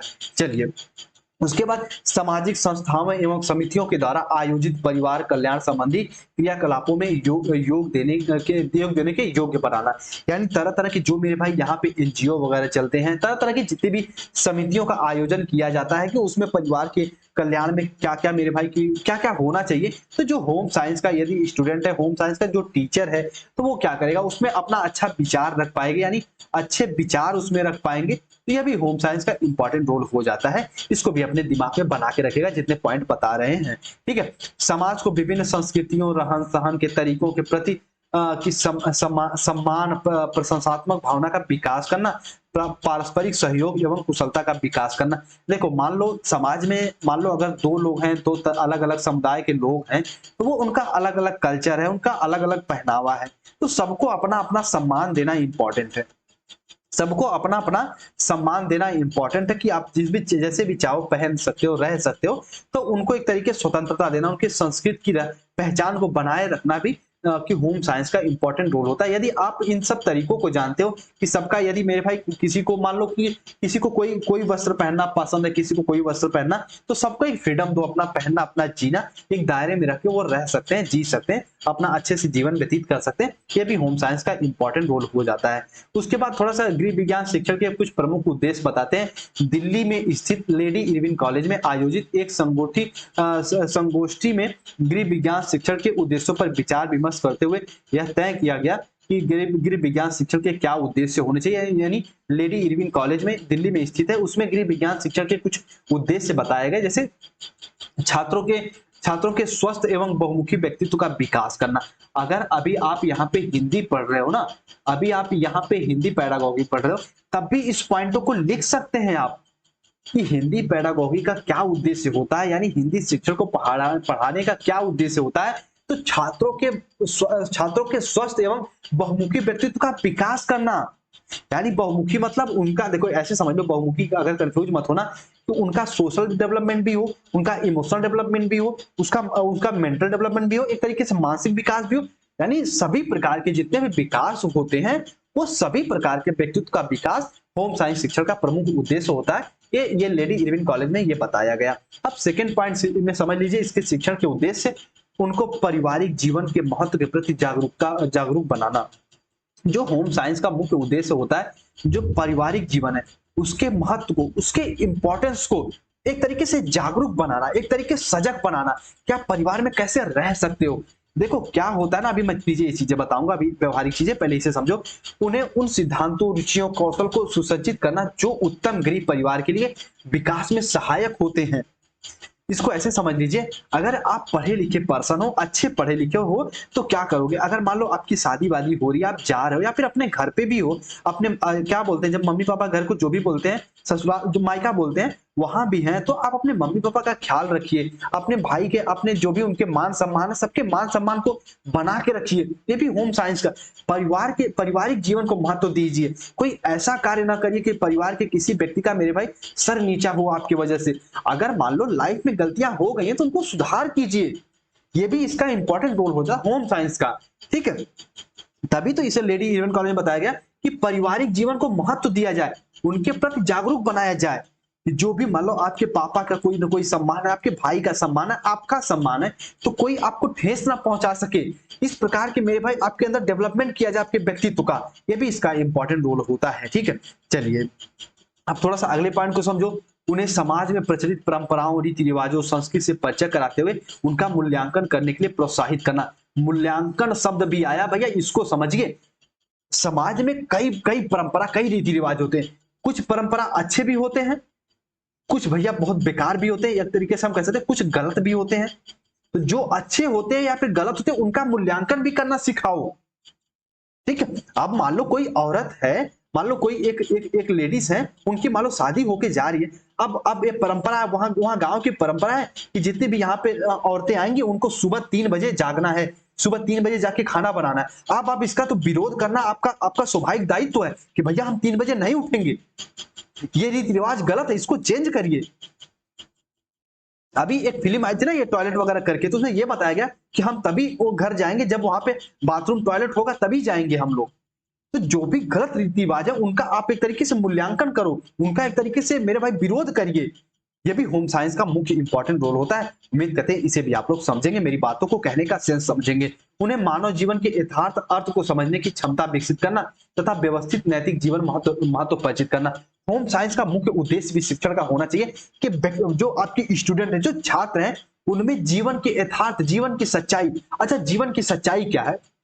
जीवन की सच्चाई जो मुझे लगता है वो ये है कि कभी न कभी आपको तो भैया मृत्यु आपको आनी ही आनी है, कभी न कभी आपको मृत्यु आनी ही आनी है। तो मृत्यु आना तो निश्चित है, लेकिन उसके पहले जो आपके नैतिक विचार हैं, जो नैतिक मूल्य हैं, जो सामाजिक मूल्य हैं, उनमें तो आप अच्छे से जियो। जीवन की सच्चाई, दूसरों का सहयोग करो, दूसरों से मेरे भाई, दूसरों के, अगर आपको कोई सम्मान दे रहा है, आपको कोई प्यार दे रहा है, आपका कोई आगे सम्मान कर रहा है छोटा बड़ा, तो उसका भी आप सम्मान करिए। तो इस प्रकार से होम साइंस का ये भी उद्देश्य होना चाहिए, बच्चों को ये बताओ कि जो जीवन का यथार्थ क्या होता है, उनको वो समझे, नैतिक जीवन के महत्व को समझे कि क्या होता है, कि नैतिक जीवन क्या, मोरल डेवलपमेंट होता है, किसी का सम्मान करना क्या होता है, ठीक है। चलिए, तो इस प्रकार से समझिए जो नैतिक विकास को हम लोग जब फर्स्ट सेमेस्टर में पढ़े थे, मोरल डेवलपमेंट, ये हम आपको बताए भी थे कि यही होता है ना कि आपके घर में अगर मान लो कोई आ गया, यहाँ पे ये मान लो आपका घर है, यहाँ पे कोई आ गया, मान लो कोई आपके नाथ रिश्तेदार आ गए, आप यहाँ चेयर लगा के बैठे हो, तो आप उनको नमस्ते, प्रणाम या फिर उनका पैर नहीं छू रहे हो, आप बस मुंह फेर के घर में चले गए, तो आपका नैतिक विकास तो हुआ नहीं है। तो गृह विज्ञान का मुख्य उद्देश्य होता है नैतिक, जो भी आपके मोरल डेवलपमेंट होते हैं, जो नैतिक, जो समाज में रीति रिवाज है, उनको परंपरा का पालन करो। कि अगर मान लो कहते हैं ना कि घर पे अगर दुश्मन भी आ जाए, तो एक बार उसको भी पानी के लिए पूछ दीजिए, क्या पता मेरे भाई कोई भला कार्य करने के लिए ही आया हो, ठीक है। चलिए, उसके बाद माध्यमिक स्तर पर गृह विज्ञान शिक्षण के क्या उद्देश्य होते हैं, इसके कुछ पॉइंट वाइज इसको जानते रहो। उत्तरदायित्व भावना का विकास, यानी एक तरीके से मेरे भाई किसी भी कोई भी मान लो प्रोग्राम हो रहा है, कोई भी फंक्शन हो रहा है, उसका उत्तरदायित्व वो संभाल सके। ये माध्यमिक स्तर पर उस उद्देश्य होना चाहिए होम साइंस का बच्चों के अंदर, छात्राओं के अंदर डेवलपमेंट करने का। अभी घर में देखते हो शादी विवाह होता है, जो सबसे कोई ज्यादा कार्य करता है, तो घर की जो बेटियां जो बहनें होती है वो सबसे ज्यादा कार्य करती, दिन भर डोलती हैं लोग, ठीक है। तो ये होता है, उनको उत्तरदायित्व का विकास करना होता है। तो वो संतोष की भावना का विकास, संतोष की भावना कहते हैं ना, ये तो मान लो कि जो गर्ल्स होती है, जो बहन बेटियां घर में होती है, ये शुरू से इनके अंदर ये डेवलप हो ही जाता है। ऐसे समझो, अगर मान लो कि पापा कोई चीज लेके आए, तो अगर वो भाई के लिए लाए, बहन के लिए नहीं लाए, तो ये नहीं बोलेंगी, ये मुस्कुराते हुए चलो कोई बात नहीं, हमको बाद में आ जाएगा। लेकिन अगर घर में मान लो किसी किसी घर में अगर नहीं भी आया, तो वो मान जाती। कहने का साफ साफ मतलब है कि संतोष भावना का एक तरीके से किसी भी चीज के बारे में जल्दी एक्सेप्ट कर लेती है, सिचुएशन को मान लेती है, ठीक है। अभी तो किसी चीज का जल्दी विरोध नहीं करती हैं, तो संतोष भावना का विकास करना भी इसका इंपॉर्टेंट रोल प्ले हो जाता है होम साइंस का। सामाजिक एवं नैतिक गुणों का विकास करना भी, यानी कि एक आप यदि छात्र हो या भी छात्राएं जो भी हो, अगर आपके अंदर सामाजिक गुण और नैतिक गुण नहीं है, तो आप अच्छे छात्र नहीं कहलाओगे। जैसे अभी मान लो मैं आपको कहीं रास्ते में दिख गया एज ए टीचर, आप मुझे देख के कह रहे हो, और सर जी कैसे हो, ठीक हो, एकदम हंसते हुए कह रहे हो, तो ये कोई सामाजिक गुण नहीं है। आप अगर आपके पास टाइम है तो आप रुको, रुकने के बाद आप कहो, और सर जी आप अच्छे हैं, हम पूछेंगे भैया आपकी पढ़ाई वढ़ाई कैसी चल रही, तो ये अच्छे गुण हैं। आप बाइक से जा रहे हो और जो ही चिल्ला रहे हो सर जी, तो ये सही नहीं है ना। एक तरीके से सामाजिक गुणों का जो नैतिक जो रीति रिवाज है उनका पालन करो, ये ऐसा होना चाहिए, ठीक है। चलिए, इसी प्रकार से स्वास्थ्य संबंधी अच्छी आदतों का निर्माण, जो भी आप सुबह उठिए, अच्छे से ब्रश करिए, फ्रेश करिए, नहाया धोइए, इस तरीके से अच्छी आदतों का निर्माण करना भी होम साइंस का इंपॉर्टेंट रोल हो जाता है। माध्यमिक स्तर पर इतने पॉइंट को बच्चों के अंदर डेवलप किया जाना चाहिए, ये पॉइंटों को जानते रहेगा। आत्मनिर्भरता एवं आत्मविश्वास की भावना, आप क्लास लंबी हो रही है, मैं थोड़ा सा स्पीड बढ़ाना चाहूंगा, 200 किलोमीटर प्रति घंटा की स्पीड से चलिए, नहीं तो क्लास बहुत ज्यादा लंबी हो जाएगी। आत्मनिर्भरता एवं आत्मविश्वास की भावना डेवलप करो। ऊपर चीजें हम लोग डिस्कस कर चुके हैं कि जो सेल्फ कॉन्फिडेंस होता है वो बच्चों के अंदर डेवलपमेंट करो कि आप कोई भी कार्य कर सकते हो। कहते हैं ना कि जो एक अध्यापक साहब होते हैं, वो सिर्फ और सिर्फ बच्चों को 10% पढ़ाते हैं और 90% उनको कार्य होता है प्रेरित करना कि वो कोई भी टॉपिक को 90% खुद से पढ़ सके। ये अध्यापक का मुख्य कार्य होता है और मुझे लगता है कि मैं इस कार्य को पालन सही से करवा पाता हूं, क्योंकि मैं जो पढ़ाता हूं उसके साथ साथ उनको प्रेरित भी कर देता हूं कि आप खुद से पढ़िए। आपको मॉडल पेपर दे देता हूं, कोई इंपॉर्टेंट क्वेश्चन दे देता हूं, कहीं रहता हूं तो बोल के कोई टॉपिक समझा देता हूं टेलीग्राम पे। तो ये कार्य होना चाहिए। तो मेरे भाई एक तरीके से बालकों के अंदर आत्मविश्वास डेवलपमेंट करो कि आप कर सकते हो, आप कोई भी कार्य कर सकते हो, ये भी इंपॉर्टेंट रोल हो जाता है। उसके बाद गृह सुव्यवस्था समष्टि समस्त ज्ञान कौशलों का विकास, घर में जितने भी कौशल वगैरह है उनका विकास करो। सांस्कृतिक मूल्यों का विकास, कि घर में मेरे भाई दीपावली वगैरह है तो आप घर की सफाई वगैरह करो, होली वगैरह है या फिर बकरी ईद है, ईद है, तो आप अच्छे से कपड़ा वपड़ा पहनो, अच्छे से वो जो क्या बनाते हैं हलवा वलवा बनाते हैं, जो भी खीर वगैरह बनाते हैं ना वो बकरीद वगैरह में, तो उन सबका अच्छे से पालन करो, सबको नमस्ते प्रणाम करो, खुदा हाफिज अल्लाह हाफिज करो। तो ये सारी चीजों को इसमें डिस्कस करना चाहिए कि ये मेरे भाई संस्कृत मूल्यों का विकास में भी इसमें सहायता देना चाहिए, क्योंकि संस्कृति हमें हमारे अस्तित्व को जोड़ के रखती है, ये हम जानते हैं हम सभी। उसके बाद गृह की आय बढ़ाने हेतु व्यावसायिक क्षमता का विकास, यानी औरतों को एक तरीके से, जो भी महिलाएं, जो भी स्त्री, जो भी माँ बहन है, उनको ऐसे शिक्षित करो तो व्यावसायिक क्षमता, यानी वो एक तरीके से अपना भी रोजगार परक उद्देश्य उनके अंदर डेवलप हो जाए, तो कुछ ना कुछ कार्य कर सके, अपना रोजी रोटी चला सके। इस प्रकार से उनको डेवलपमेंट करिए। इस प्रकार से सोशल साइंस होम साइंस पढ़ाने का ये भी उद्देश्य होना चाहिए। अगले पॉइंट को समझ लीजिए, अवकाश का सदुपयोग करने की क्षमता का विकास, यानी जब छुट्टी वगैरह हो गई है तो उसका भी मेरे भाई उपयोग कर सके। मनोवैज्ञानिक दृष्टि से इसका विकास करना चाहिए। जो भी इनके अंतर्गत है, तरह तरह की इनकी रुचियों, इनकी जो भी क्षमताएं हैं, उनका भी विकास होना चाहिए होम साइंस के माध्यम से। उसके बाद शारीरिक श्रम के प्रति स्वस्थ दृष्टिकोण का विकास, यानी अगर कोई भी मेरे भाई शारीरिक श्रम कर रहा है, एक तरीके से कोई कार्य कर रहा है, कोई परिश्रम कर रहा है, तो स्वस्थ दृष्टिकोण, उनका सम्मान करिए, आप उनको भी एक तरीके से भोजन पानी समय पे दीजिए। यह भी होम साइंस का प्रमुख उद्देश्य होना चाहिए माध्यमिक स्तर पर बच्चों को पढ़ाने का। तो उसके बाद गृह समाज के मध्य समायोजन स्थापित करने का विकास। अब ये इंपॉर्टेंट है, यदि आप घर में अच्छे हो और समाज में अच्छे हो, तो दोनों में अगर आपका मेरे भाई संबंध, एक रिलेशन स्थापित कर पाते हो, तो आप एक अच्छे गृहिणी, एक अच्छे पुरुष या फिर महिलाएं कहलाओगे। ये भी होम साइंस का मेरे भाई इंपॉर्टेंट रोल हो जाता है माध्यमिक स्तर पर। शारीरिक विकास में भी इसका सहायता होता है, मानसिक विकास में अनुशासन भावना का विकास भी होना चाहिए, यह भी इंपॉर्टेंट हो जाता है इसको भी ऐसे समझो, ठीक है। अनुशासन भावना का भी विकास भी होम साइंस के अंदर बताना चाहिए कि आप किस तरीके से अपने जीवन को व्यतीत कर सकते हो और क्या क्या कोई क्या क्या क्रियाकलाप कर सकते हो, ये भी इंपॉर्टेंट हो जाता है। इसको भी आप लोग अच्छे से जानते रहिएगा, ठीक है। चलिए अभी हम लोग माध्यमिक स्तर पर जितने पॉइंट को पढ़े हैं इसका स्क्रीनशॉट सभी बच्चे एक बार ले लीजिए, ठीक है। चलिए 3 सेकंड आपको दे रहे हैं, जब एग्जाम में जाइएगा तो इसका रिवीजन कर लीजिएगा। 3 सेकंड आपको दे रहे हैं कि कुछ बच्चे ऐसे भी हैं जो नोट्स नहीं ले पाए किसी कारणवश, वो स्क्रीनशॉट ले लीजिए, ठीक है। कुछ कुछ पॉइंटों का स्क्रीनशॉट लेके रख लीजिए, ठीक है। चलिए तो वैसे मैं फीस जो रखा हूँ 99 रुपए जानबूझ के रखा हूँ ताकि सभी वर्ग के बच्चे नोट्स को ले सके। ऐसा कोई ये ना कह सके कि सर मैं नोट्स नहीं ले पाता हूँ पैसे की वजह से। फिर भी जो बहुत ज्यादा अगर कह देते हैं कि मतलब पैसे की बहुत ज्यादा प्रॉब्लम वगैरह रहती है, उनकी बातों से लग जाता है कि हाँ सच में इन्हें नीड है, तो मैं उनको दे ही देता हूँ। और कुछ ऐसे भी लोग हैं कि 99 रुपए में तो चारों पेपर है, पर वो एक सब्जेक्ट के 99 रुपए और चारों को मिला के मेरे भाई पूरा कम से कम वो लगभग 400 के आसपास भी पे कर देते हैं। और वो कहने पे ये कहते हैं कि सर जी आप जिनकी आवश्यकता है उनको दे दीजिएगा। तो ऐसे भी लोग हैं, बहुत से ऐसे जो जॉब पर्सन है वो ऐसा भी करते हैं। अच्छा भी लगता है, कम से कम आप सपोर्टिव नेचर के तो हैं, ठीक है। तो ये सब चीजों को आप स्क्रीनशॉट ले लो। चलो ऐसा स्क्रीनशॉट ले लीजिए, एक कर लिए। चलो आपको 5 सेकंड देंगे हम, चलिए 5 सेकंड। 1 हो गया, 2 हो गया, 3 हो गया, 4 हो गया, 5 हो गया, हो गया, बहुत जल्दी होगा। चलो फिर 1 2 3 4 5 स्क्रीनशॉट ले लिए। चलिए अब 9 पॉइंट से थोड़ा 10 पॉइंट ले लो, आपको 5 सेकंड का समय दिया जाएगा। एक स्क्रीनशॉट लीजिए, ठीक है। चलिए 1 2 3 4 5, हाँ अब ले लिए होंगे ना। चलिए आगे बढ़ते हैं हम लोग। गृह विज्ञान के पाठ्यक्रम को डिस्कस कर लेते हैं, ठीक है। गृह विज्ञान के पाठ्यक्रम को डिस्कस करने के कहने का मतलब है कि मेरे भाई उनकी रुचियों के उनकी जो उनकी आय है, जो उनकी एक तरीके से जो वो किस आयु में है उनके हिसाब से कैरिकुलम जब डिजाइन कर रहे हो, पाठ्यक्रम डिजाइन कर रहे हो, तो कौन कौन से स्तर पर क्या क्या मेरे भाई विषय वस्तु होनी चाहिए, इसकी बात हम लोग करेंगे। जैसे यहाँ पे समझो, देखो विभिन्न आयु छात्रों की विभिन्न अवस्थाओं की पूर्ति तथा रुचि के अनुकूल गृह विज्ञान पाठ्यक्रम का निर्माण करना चाहिए। अब अगर मान लो कोई भी लड़का, मान लो अगर लड़की या फिर लड़का या फिर छात्र एवं छात्राएं अगर मान लो है, वो अभी मान लो कि अभी 8 क्लास में है, तो उसको ऐसा नहीं है कि 12th क्लास का सिलेबस दे दोगे होम साइंस का, नहीं, तो या फिर बीएससी का दे दोगे, नहीं, तो उसको 8 का ही सिलेबस उसको प्रोवाइड करो, उस हिसाब से 10th का ही सिलेबस प्रोवाइड करो। तो प्रारंभिक सबसे पहले इसको 4 दृष्टिकोण में बांटते हैं हम लोग। संपूर्ण शिक्षण कला की आवश्यकता और रुचियों के दृष्टिकोण में ध्यान में रखते हुए इसको 4 भागों में विभाजित करते हैं। कि प्रारंभिक या प्राथमिक शिक्षण, इसका मेरे भाई जो औसत आयु होती है 5 से 10 वर्ष होती है, और इसमें 5 से 10 वर्ष होती है। जो माध्यमिक शिक्षण होता है इसका काल जो होता है 11 से 13 वर्ष तक होता है। जो उच्चतर माध्यमिक स्तर होता है इसका 13 से लेकर 15 तक, और जो उच्चतर माध्यमिक स्तर होता है 16 से लेकर 17 तक ये मानते हैं, ठीक है। अब देखो यहाँ पे नोट पॉइंट करके आप भी स्क्रीनशॉट ले लेना।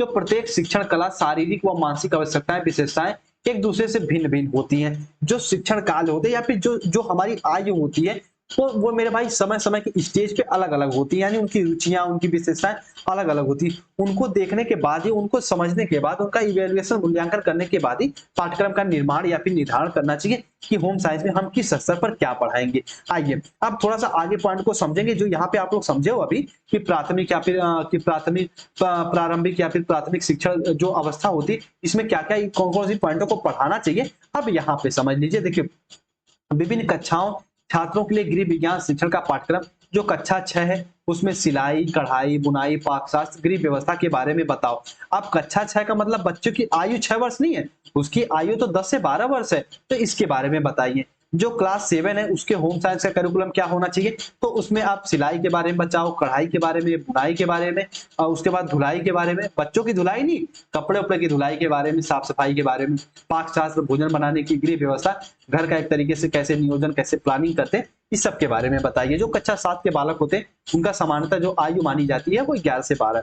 उसके बाद जो कक्षा 8 के बालक है उनका उनका मेरे भाई एक तरीके से आप कैरिकुलम कैसे बनाओगे, उनका आप जो कि पाठ्यक्रम कैसे बनाओगे, तो वो शरीर में विषय में शारीरिक विज्ञान स्वास्थ्य विज्ञान सिलाई कढ़ाई बुनाई, ये तो सभी फंडों को कॉमन करिए लीजिएगा। सिलाई बुनाई कढ़ाई कपड़ों की बनावट पाक शास्त्र गृह, इसमें थोड़ा सा शरीर विज्ञान व स्वास्थ्य जोड़ दीजिएगा। इसकी आयु 12 से 13 वर्ष होती है, जो आप मेरे भाई 8 क्लास में है। अब 9th और 10th में एक साथ ही हम इसको पढ़ाते हैं, तो दोनों कक्षाओं को निम्नलिखित विषय पढ़ाए जाए जिनका विभाजन सुगमता के अनुकूल होना चाहिए, अध्यापिका स्वयं करेगी। इसके प्रयोगात्मक तथा सैद्धांतिक शिक्षण को पृथक पाठ्यक्रम दिया जाता है। जैसे आप सबसे पहले प्रारंभिक में शरीर शिक्षा व स्वास्थ्य विज्ञान के बारे में बच्चों को पढ़ाओगे, प्रारंभिक चिकित्सा व गृह परिचर्या के बारे में बच्चों को पढ़ाओगे। उसके बाद आपका करिकुलम का पाठ होना चाहिए सिलाई कढ़ाई धुलाई पाकशास्त्र, ये तो सब में होना चाहिए। उसके बाद 11th और 12th में आपका क्या होना चाहिए, तो इसमें भी हम लोग एक सम्मिलित रूप से पढ़ाते हैं। तो पोषण आहार के बारे में बच्चों को ज्ञान दो, बाल कल्याण, रहन सहन, आहार, उसके बाद प्रसवकालीन बाल मृत्यु की समस्या, जो कहते हैं ना, जब मान लो कि कोई भी कि माँ बहन जो बच्चों को जन्म देती है, तो जो प्रसव काल होता है, जो एक तरीके से जब उनको प्रसव पीड़ा होती है जन्म से पहले, तो किस तरीके से उनको व्यवस्थित करना चाहिए कि ताकि बाल मृत्यु ना हो पाए। तो इस तरीके का इसमें ज्ञान दिया जाना चाहिए, क्योंकि इसमें मेरे भाई आप 11th 12th में हो, एक तरीके से मेच्योर पर्सन हो जाते हो, तो इस सबकी चीज के यहाँ पे दे सकते हो। समाज शास्त्र, पारिवारिक व्यवस्था की आवश्यकताएं भी इसमें देना चाहिए। और उसके बाद उसमें 2 पॉइंट और डिस्कस करना चाहिए जी 11th 12th में। व्यवहार में आने वाली वस्त्र और उनकी धुलाइयों के बारे में बच्चों को बताओ कि किस तरीके से आप किसी कपड़े वपड़े की धुलाई कर सकते हैं, वो खराब नहीं होंगे। उसके बाद कपड़े धोने के नियम और तरीके बताओ, रेशमी, सूती, ऊनी कपड़ों की धुलाई, सूती वो ऊनी कपड़े जो होते हैं, उनके मेरे भाई कैसे उन पे नील लगाया जाए, ये सब व्यवहारिक चीजें हैं, बस जानते रहिएगा। अब इन सबको क्या ये पढ़ाया जाए, ठीक है। चलिए, तो 11th 12th में ये सब आपका पार्ट होना चाहिए। अब थोड़ा सा जितने ऊपर बता दिया, ये तो गृह विज्ञान यहाँ पे समाप्त हो रहा है। अब थोड़ा सा मूल्यांकन के बारे में जानते रहिए। मूल्यांकन फर्स्ट सेमेस्टर में हम लोग पढ़े थे, जो आपका असेसमेंट फॉर लर्निंग वाला चैप्टर था, उसमें हम लोग पढ़े थे, ठीक है। असेसमेंट फॉर लर्निंग वाले चैप्टर में हम लोग पढ़े थे, ये 4th पेपर आपका था, अधिगम के लिए आकलन। तो ये आपके रेमस और गेज साहब इसके बारे में क्या कहते हैं, जो व्यक्ति और समाज अथवा दोनों की ही दृष्टि से क्या उत्तम वांछनीय है, यह निर्धारण करने को मूल्यांकन कहते हैं। बात वेरी वेरी इंपॉर्टेंट है, ऐसा समझाऊंगा, इनकी डिफिनेशन को कभी नहीं भूलोगे। ये तो मेरी फेवरेट टॉपिक है, मूल्यांकन इवैल्यूएशन। कहते हैं कि जो व्यक्ति, जो पर्सन होता है, जो समाज अथवा दोनों की ही दृष्टि से क्या उत्तम क्या वांछनीय है, यह निर्धारण करना ही मूल्यांकन होता है। इसको ऐसे समझो, अभी देखो, ऐसे समझो ऐसे। अभी ये द परफेक्ट स्टडी है, अभी ये द परफेक्ट स्टडी है। इस पे आप लेते हो बीएड की क्लास। अगर आप बीएड की क्लास आके पहली फर्स्ट क्लास कभी ना कभी तो आए होंगे, और आप क्या इवैल्यूएशन तो किए होंगे ना कि ये सर जी जो हमें पढ़ा रहे हैं, हमें समझ में आ रहा है कि नहीं आ रहा है, इसके उत्तम, इसके वांछनीय, यानी हमारे लिए जो सर जी पढ़ा रहे हैं वो हमें कितना समझ में आ रहा है, कितना हमारे काम का है। तो ये सब का निर्धारण करना ही मूल्यांकन है कि मेरे भाई, कि समाज अथवा व्यक्ति अपनी कोई विषय वस्तु के बारे में, उसके अच्छाइयों, उसके बुराइयों के बारे में जो कुछ निर्धारण करता है, वो सब मूल्यांकन के अंतर्गत आता है, ठीक है। चलिए, बाकी ये एडम्स की और टारगेसन साहब की डिफिनेशन भी इंपॉर्टेंट है। मूल्यांकन किसी प्रक्रिया के उस वस्तु का मूल्य का निर्धारण प्रक्रिया बताता है। इस प्रकार शिक्षण प्रक्रिया अथवा सीखने के अनुभव को उपादेयता तथा की मात्रा का निर्धारण करता है। कहने का मतलब है, हम जो कुछ भी सीखते हैं उसमें कितना सीखे कितना नहीं सीखे हैं, उसका एक तरीके से निर्धारण मूल्यांकन करना ही मेरे भाई इवैल्यूएशन होता है। ये भी इंपॉर्टेंट हो जाता है। उसके बाद डॉक्टर आरपी देवदास, ये वो पारो वाले देवदास नहीं है, महान मनोवैज्ञानिक देवदास है। तो देवदास का मत है, मूल्यांकन के अंतर्गत सीखने के साक्ष्यों का संकलन, उन साक्ष्यों का सावधानी पूर्वक परीक्षण, उसके आधार पर यह निर्णय लेना कि जो कुछ सिखाया गया है उसका संज्ञानात्मक गुणात्मक स्तर क्या है, ये सब सम्मिलित होता है। देवदास जी बहुत अच्छी डिफिनेशन कहते हैं, हमारे प्यारे देवदास को एक बार स्क्रीनशॉट ले लीजिए। इसको हम मिटाने का प्रयास करेंगे, इरेज कर दें, फिर स्क्रीनशॉट ले लीजिए देवदास की डिफिनेशन। हाँ, अब देवदास के बारे में आप पूरा अच्छे से लिख दीजिएगा। देवदास कहते हैं कि मूल्यांकन के अंतर्गत सीखने के साक्ष्यों का संकलन, जो भी हम सीखते हैं उसका मेरे भाई एक तरीके से जितने भी विषय वस्तु रहते हैं उनका संकलन करते हैं, उन साक्ष्यों का सावधानी पूर्वक परीक्षण करते हैं, जो भी हम कुछ सीखे हैं उसका परीक्षण टेस्टिंग करते हैं, उसके आधार पर यह निर्णय लिए हैं कि जो कुछ भी सीखे हैं उसका क्या स्तर है, क्या संज्ञानात्मक क्या गुणात्मक स्तर है, हमारे लिए क्या वांछनीय क्या नहीं है। इस सब का मेरे भाई निर्धारण कैसे करते हैं, इस सब का निर्धारण कैसे करते हैं, तो हम कहेंगे सर जी इस सब का निर्धारण हम मूल्यांकन से करते हैं। इस सब का निर्धारण कैसे करते हैं, तो मूल्यांकन से करते हैं, इवैल्यूएशन से करते हैं। वेरी वेरी इंपॉर्टेंट हो जाती है मूल्यांकन से करते हैं, इवैल्यूएशन से करते हैं, वेरी वेरी इंपॉर्टेंट हो जाती है। अब मूल्यांकन के कुछ उद्देश्य भी होते हैं, थोड़ा थोड़ा इसके बारे में जानते रहिएगा।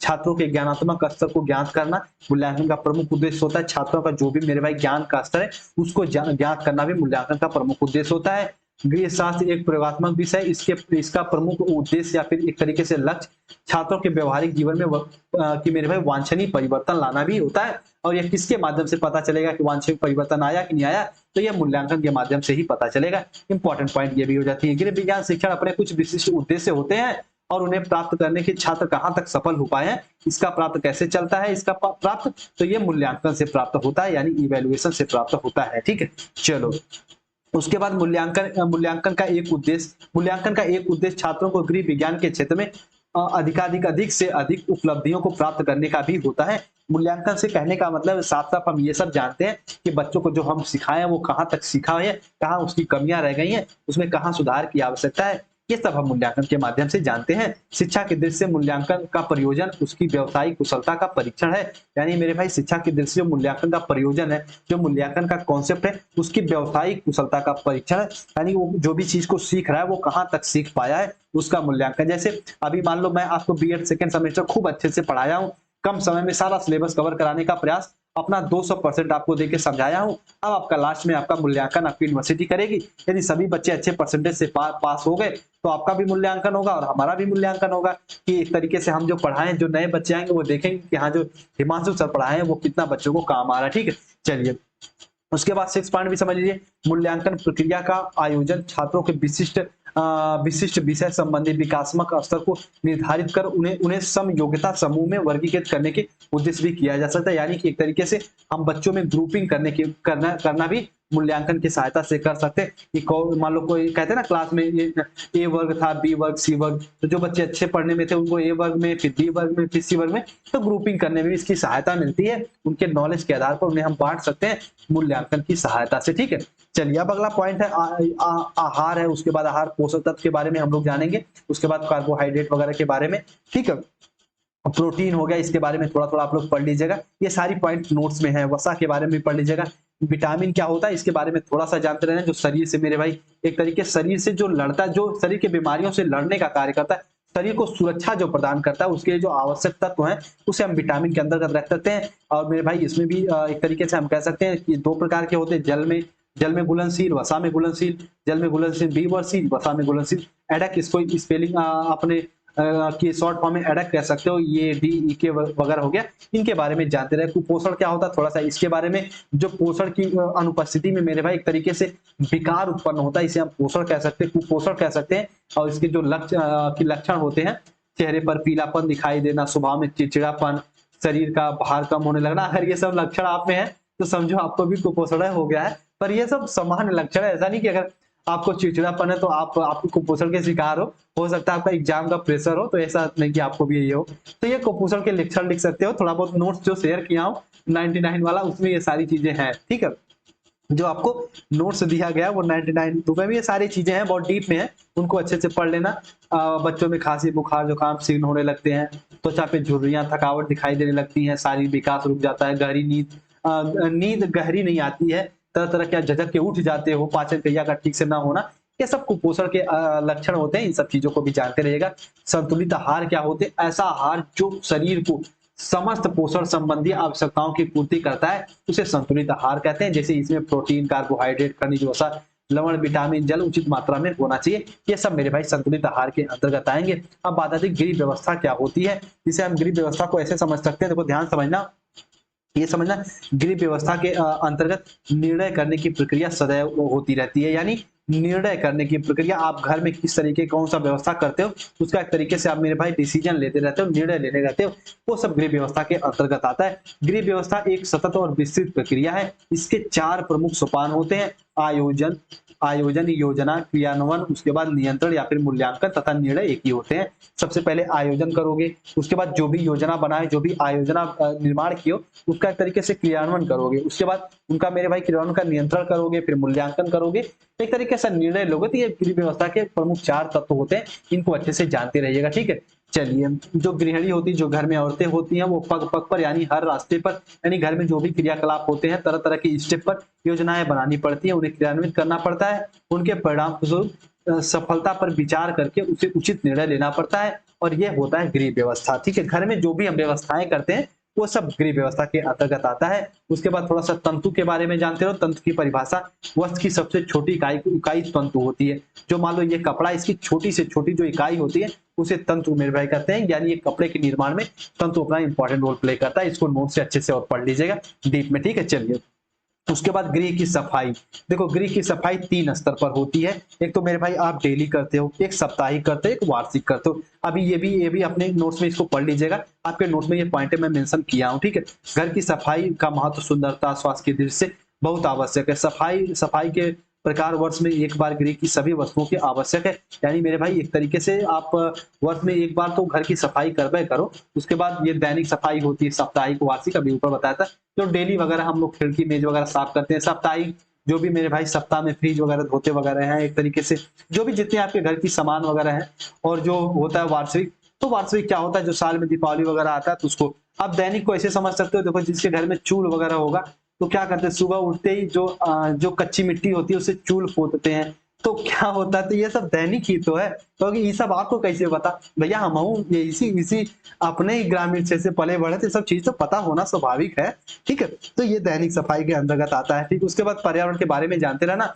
पर्यावरण को परिभाषित करते हुए आपके मेरे भाई हर्ष गोबिंद साहब इसके बारे में क्या कहते हैं, वेरी वेरी इंपॉर्टेंट डेफिनेशन बताते हैं इन्वायरमेंट के बारे में, कि संपूर्ण बाहरी परिस्थितियों और उसका जीवधारियों पर पड़ने वाला प्रभाव जो जैव जगत के विकास का मेरे भाई विकास क्रम का एक नियामक है, उसे हम लोग पर्यावरण कहते हैं। यानी कि मेरे भाई जो भी जीवधारियों पर एक तरीके से प्रभाव डालता है परिस्थितियां बाहरी, उसे हम पर्यावरण के अंतर्गत रहते हैं। पर्यावरण के अंतर्गत कि मेरे भाई स्थल मंडल हो गया, वायुमंडल, जैव मंडल, इसका अध्ययन किया जाता है। पर्यावरण अध्ययन में पर्यावरण के प्रभाव आदि विश्लेषण का मूल्यांकन किया जाता है। अब इसके डिफिनेशन के बारे में रॉस साहब क्या कहते हैं, पर्यावरण एक बाह्य शक्ति है जो हमें प्रभावित करती है।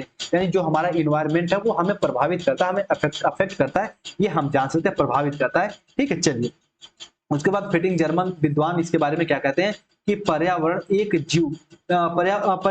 जीव के परिस्थिति तत्वों या फिर कारकों का योग है। यानी इसे हम जीवों का योग कह सकते हैं, जो हमारा इन्वायरमेंट है, जो हमारा पर्यावरण है।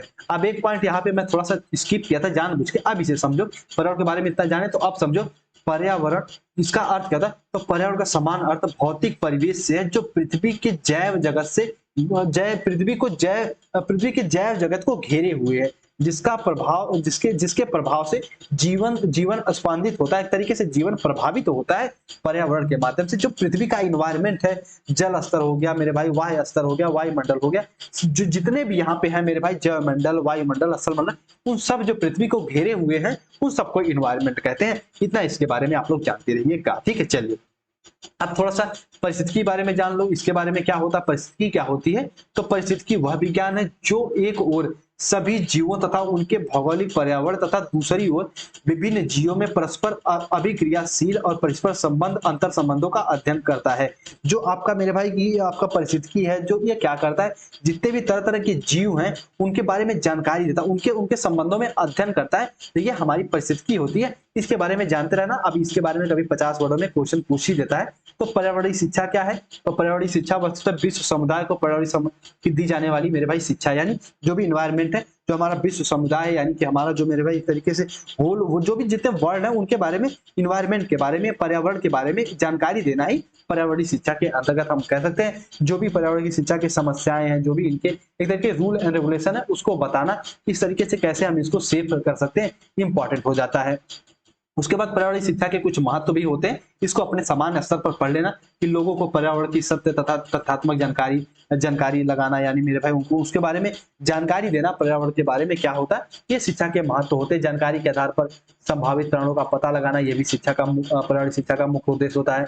उन समस्याओं की जानकारी देना जो निकट भविष्य में घट सकती है और जनजीवन कष्ट कारण बन सकता है। जैसे अभी क्या हो रहा है, हम देख रहे हैं कि बर्फ और पिघल रहा है, तो ये हमारे प्रदूषण के कारण से हो रहा है। तो अपने इन्वायरमेंट को हम लोग सेफ रख सकते हैं इसके माध्यम से। समस्याओं का हल खोजना बताना या फिर जानना पर्यावरण शिक्षा का मुख्य उद्देश्य होता है। ये भी इसके बारे में जानते रहेगा। जितने पॉइंट है, समस्याओं को समझने, उसे निपटने, हल खोजने हेतु मनुष्यों को तैयार करना, पर्यावरणीय संरक्षण सुरक्षा सुधार के कार्य में लग जाने हेतु प्रेरित करना, ये भी पर्यावरण शिक्षा के मुख्य उद्देश्य होते हैं। अब गृह विज्ञान की पाठ्य पुस्तक होती, जो हर अपने पेडागॉजी में इसे पढ़ाया हूं कि क्या होती पाठ्य पुस्तक। इसको अच्छे से समझाने से पहले एक बात और कहने चाहेंगे कि भैया ये आपका गृह विज्ञान था, ठीक है। गृह विज्ञान में बच्चे कम होते हैं, कोई को पढ़ाना नहीं चाहता, पर मैं आपके लिए पूरी क्लास पूरा पढ़ा दिया हूँ। इसके बाद ये क्लास तो देख ही लियो, जो इंपॉर्टेंट चीज थी उसको मैं अपने लैंग्वेज में तोड़ ताड़ के डिफिनेशन अच्छे समझाइए दिया हूँ। उसके साथ साथ छोटी सी रिक्वेस्ट करना चाहेंगे भैया, आप लोग द परफेक्ट स्टडी के प्लेलिस्ट वाले ऑप्शन में जाके ना जितनी क्लास आपको मिलेंगे टीचिंग मेथड की, चाहे माइक्रो टीचिंग जो भी मिलेंगी, सबको एक बार कवर कर लीजिएगा। इसका जो इंपॉर्टेंट क्वेश्चन भेजे हैं वो नोट्स के माध्यम से पढ़ लीजिएगा, आपका सारा कॉन्सेप्ट क्लियर हो जाएगा इसके माध्यम से, ठीक है।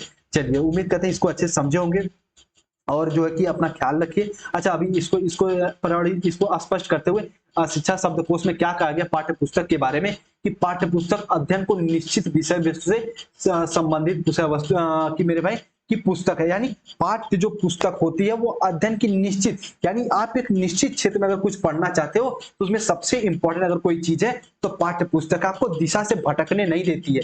अब आपको नोट्स दे दिया हूं मैं, तो आप दिशा से भटक नहीं रहे हो। एक तरीके से पाठ्य पुस्तक दे दिया हूं कि आप नोट्स के माध्यम से पढ़ के आगे बढ़ो, एक तरीके व्यवस्थित क्रम में जाओ। तो ये मेरे भाई एक व्यवस्थित विषय वस्तु को पढ़ने में सहायक करती है पाठ्य पुस्तक, जो क्रमबद्ध ढंग से व्यवस्थित शिक्षण के विशिष्ट स्तर तक उपयोगी के लिए एक तरीके से प्रेरित जो भी पाठ्यक्रम के लिए उपयोगी होते हैं, प्रमुख स्रोत के रूप में कार्य करते हैं, वो पाठ्य पुस्तक के अंतर्गत आते हैं। इतना इसके बारे में आप लोग जानते रहिएगा, ठीक है। थोड़ा पानी पीते हैं।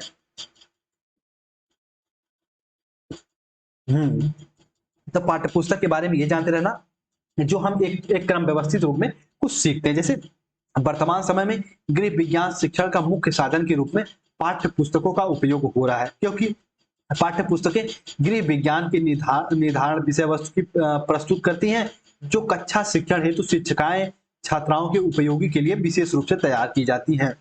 अब ध्यान समझना, जो आपका पाठ्य पुस्तक है वो कक्षा में किस तरीके से आप कौन सी टॉपिक पढ़ाने वाले हो, ये सब पाठ्य पुस्तकों में रहती है। तो आप बच्चों को आसानी से उस पाठ्य पुस्तक के माध्यम से पढ़ा सकते हो। एक तरीके से ना कहते हैं कि जब आप लिखते हो तो जो आपका सबसे सहायक सामग्री है वो है पेन।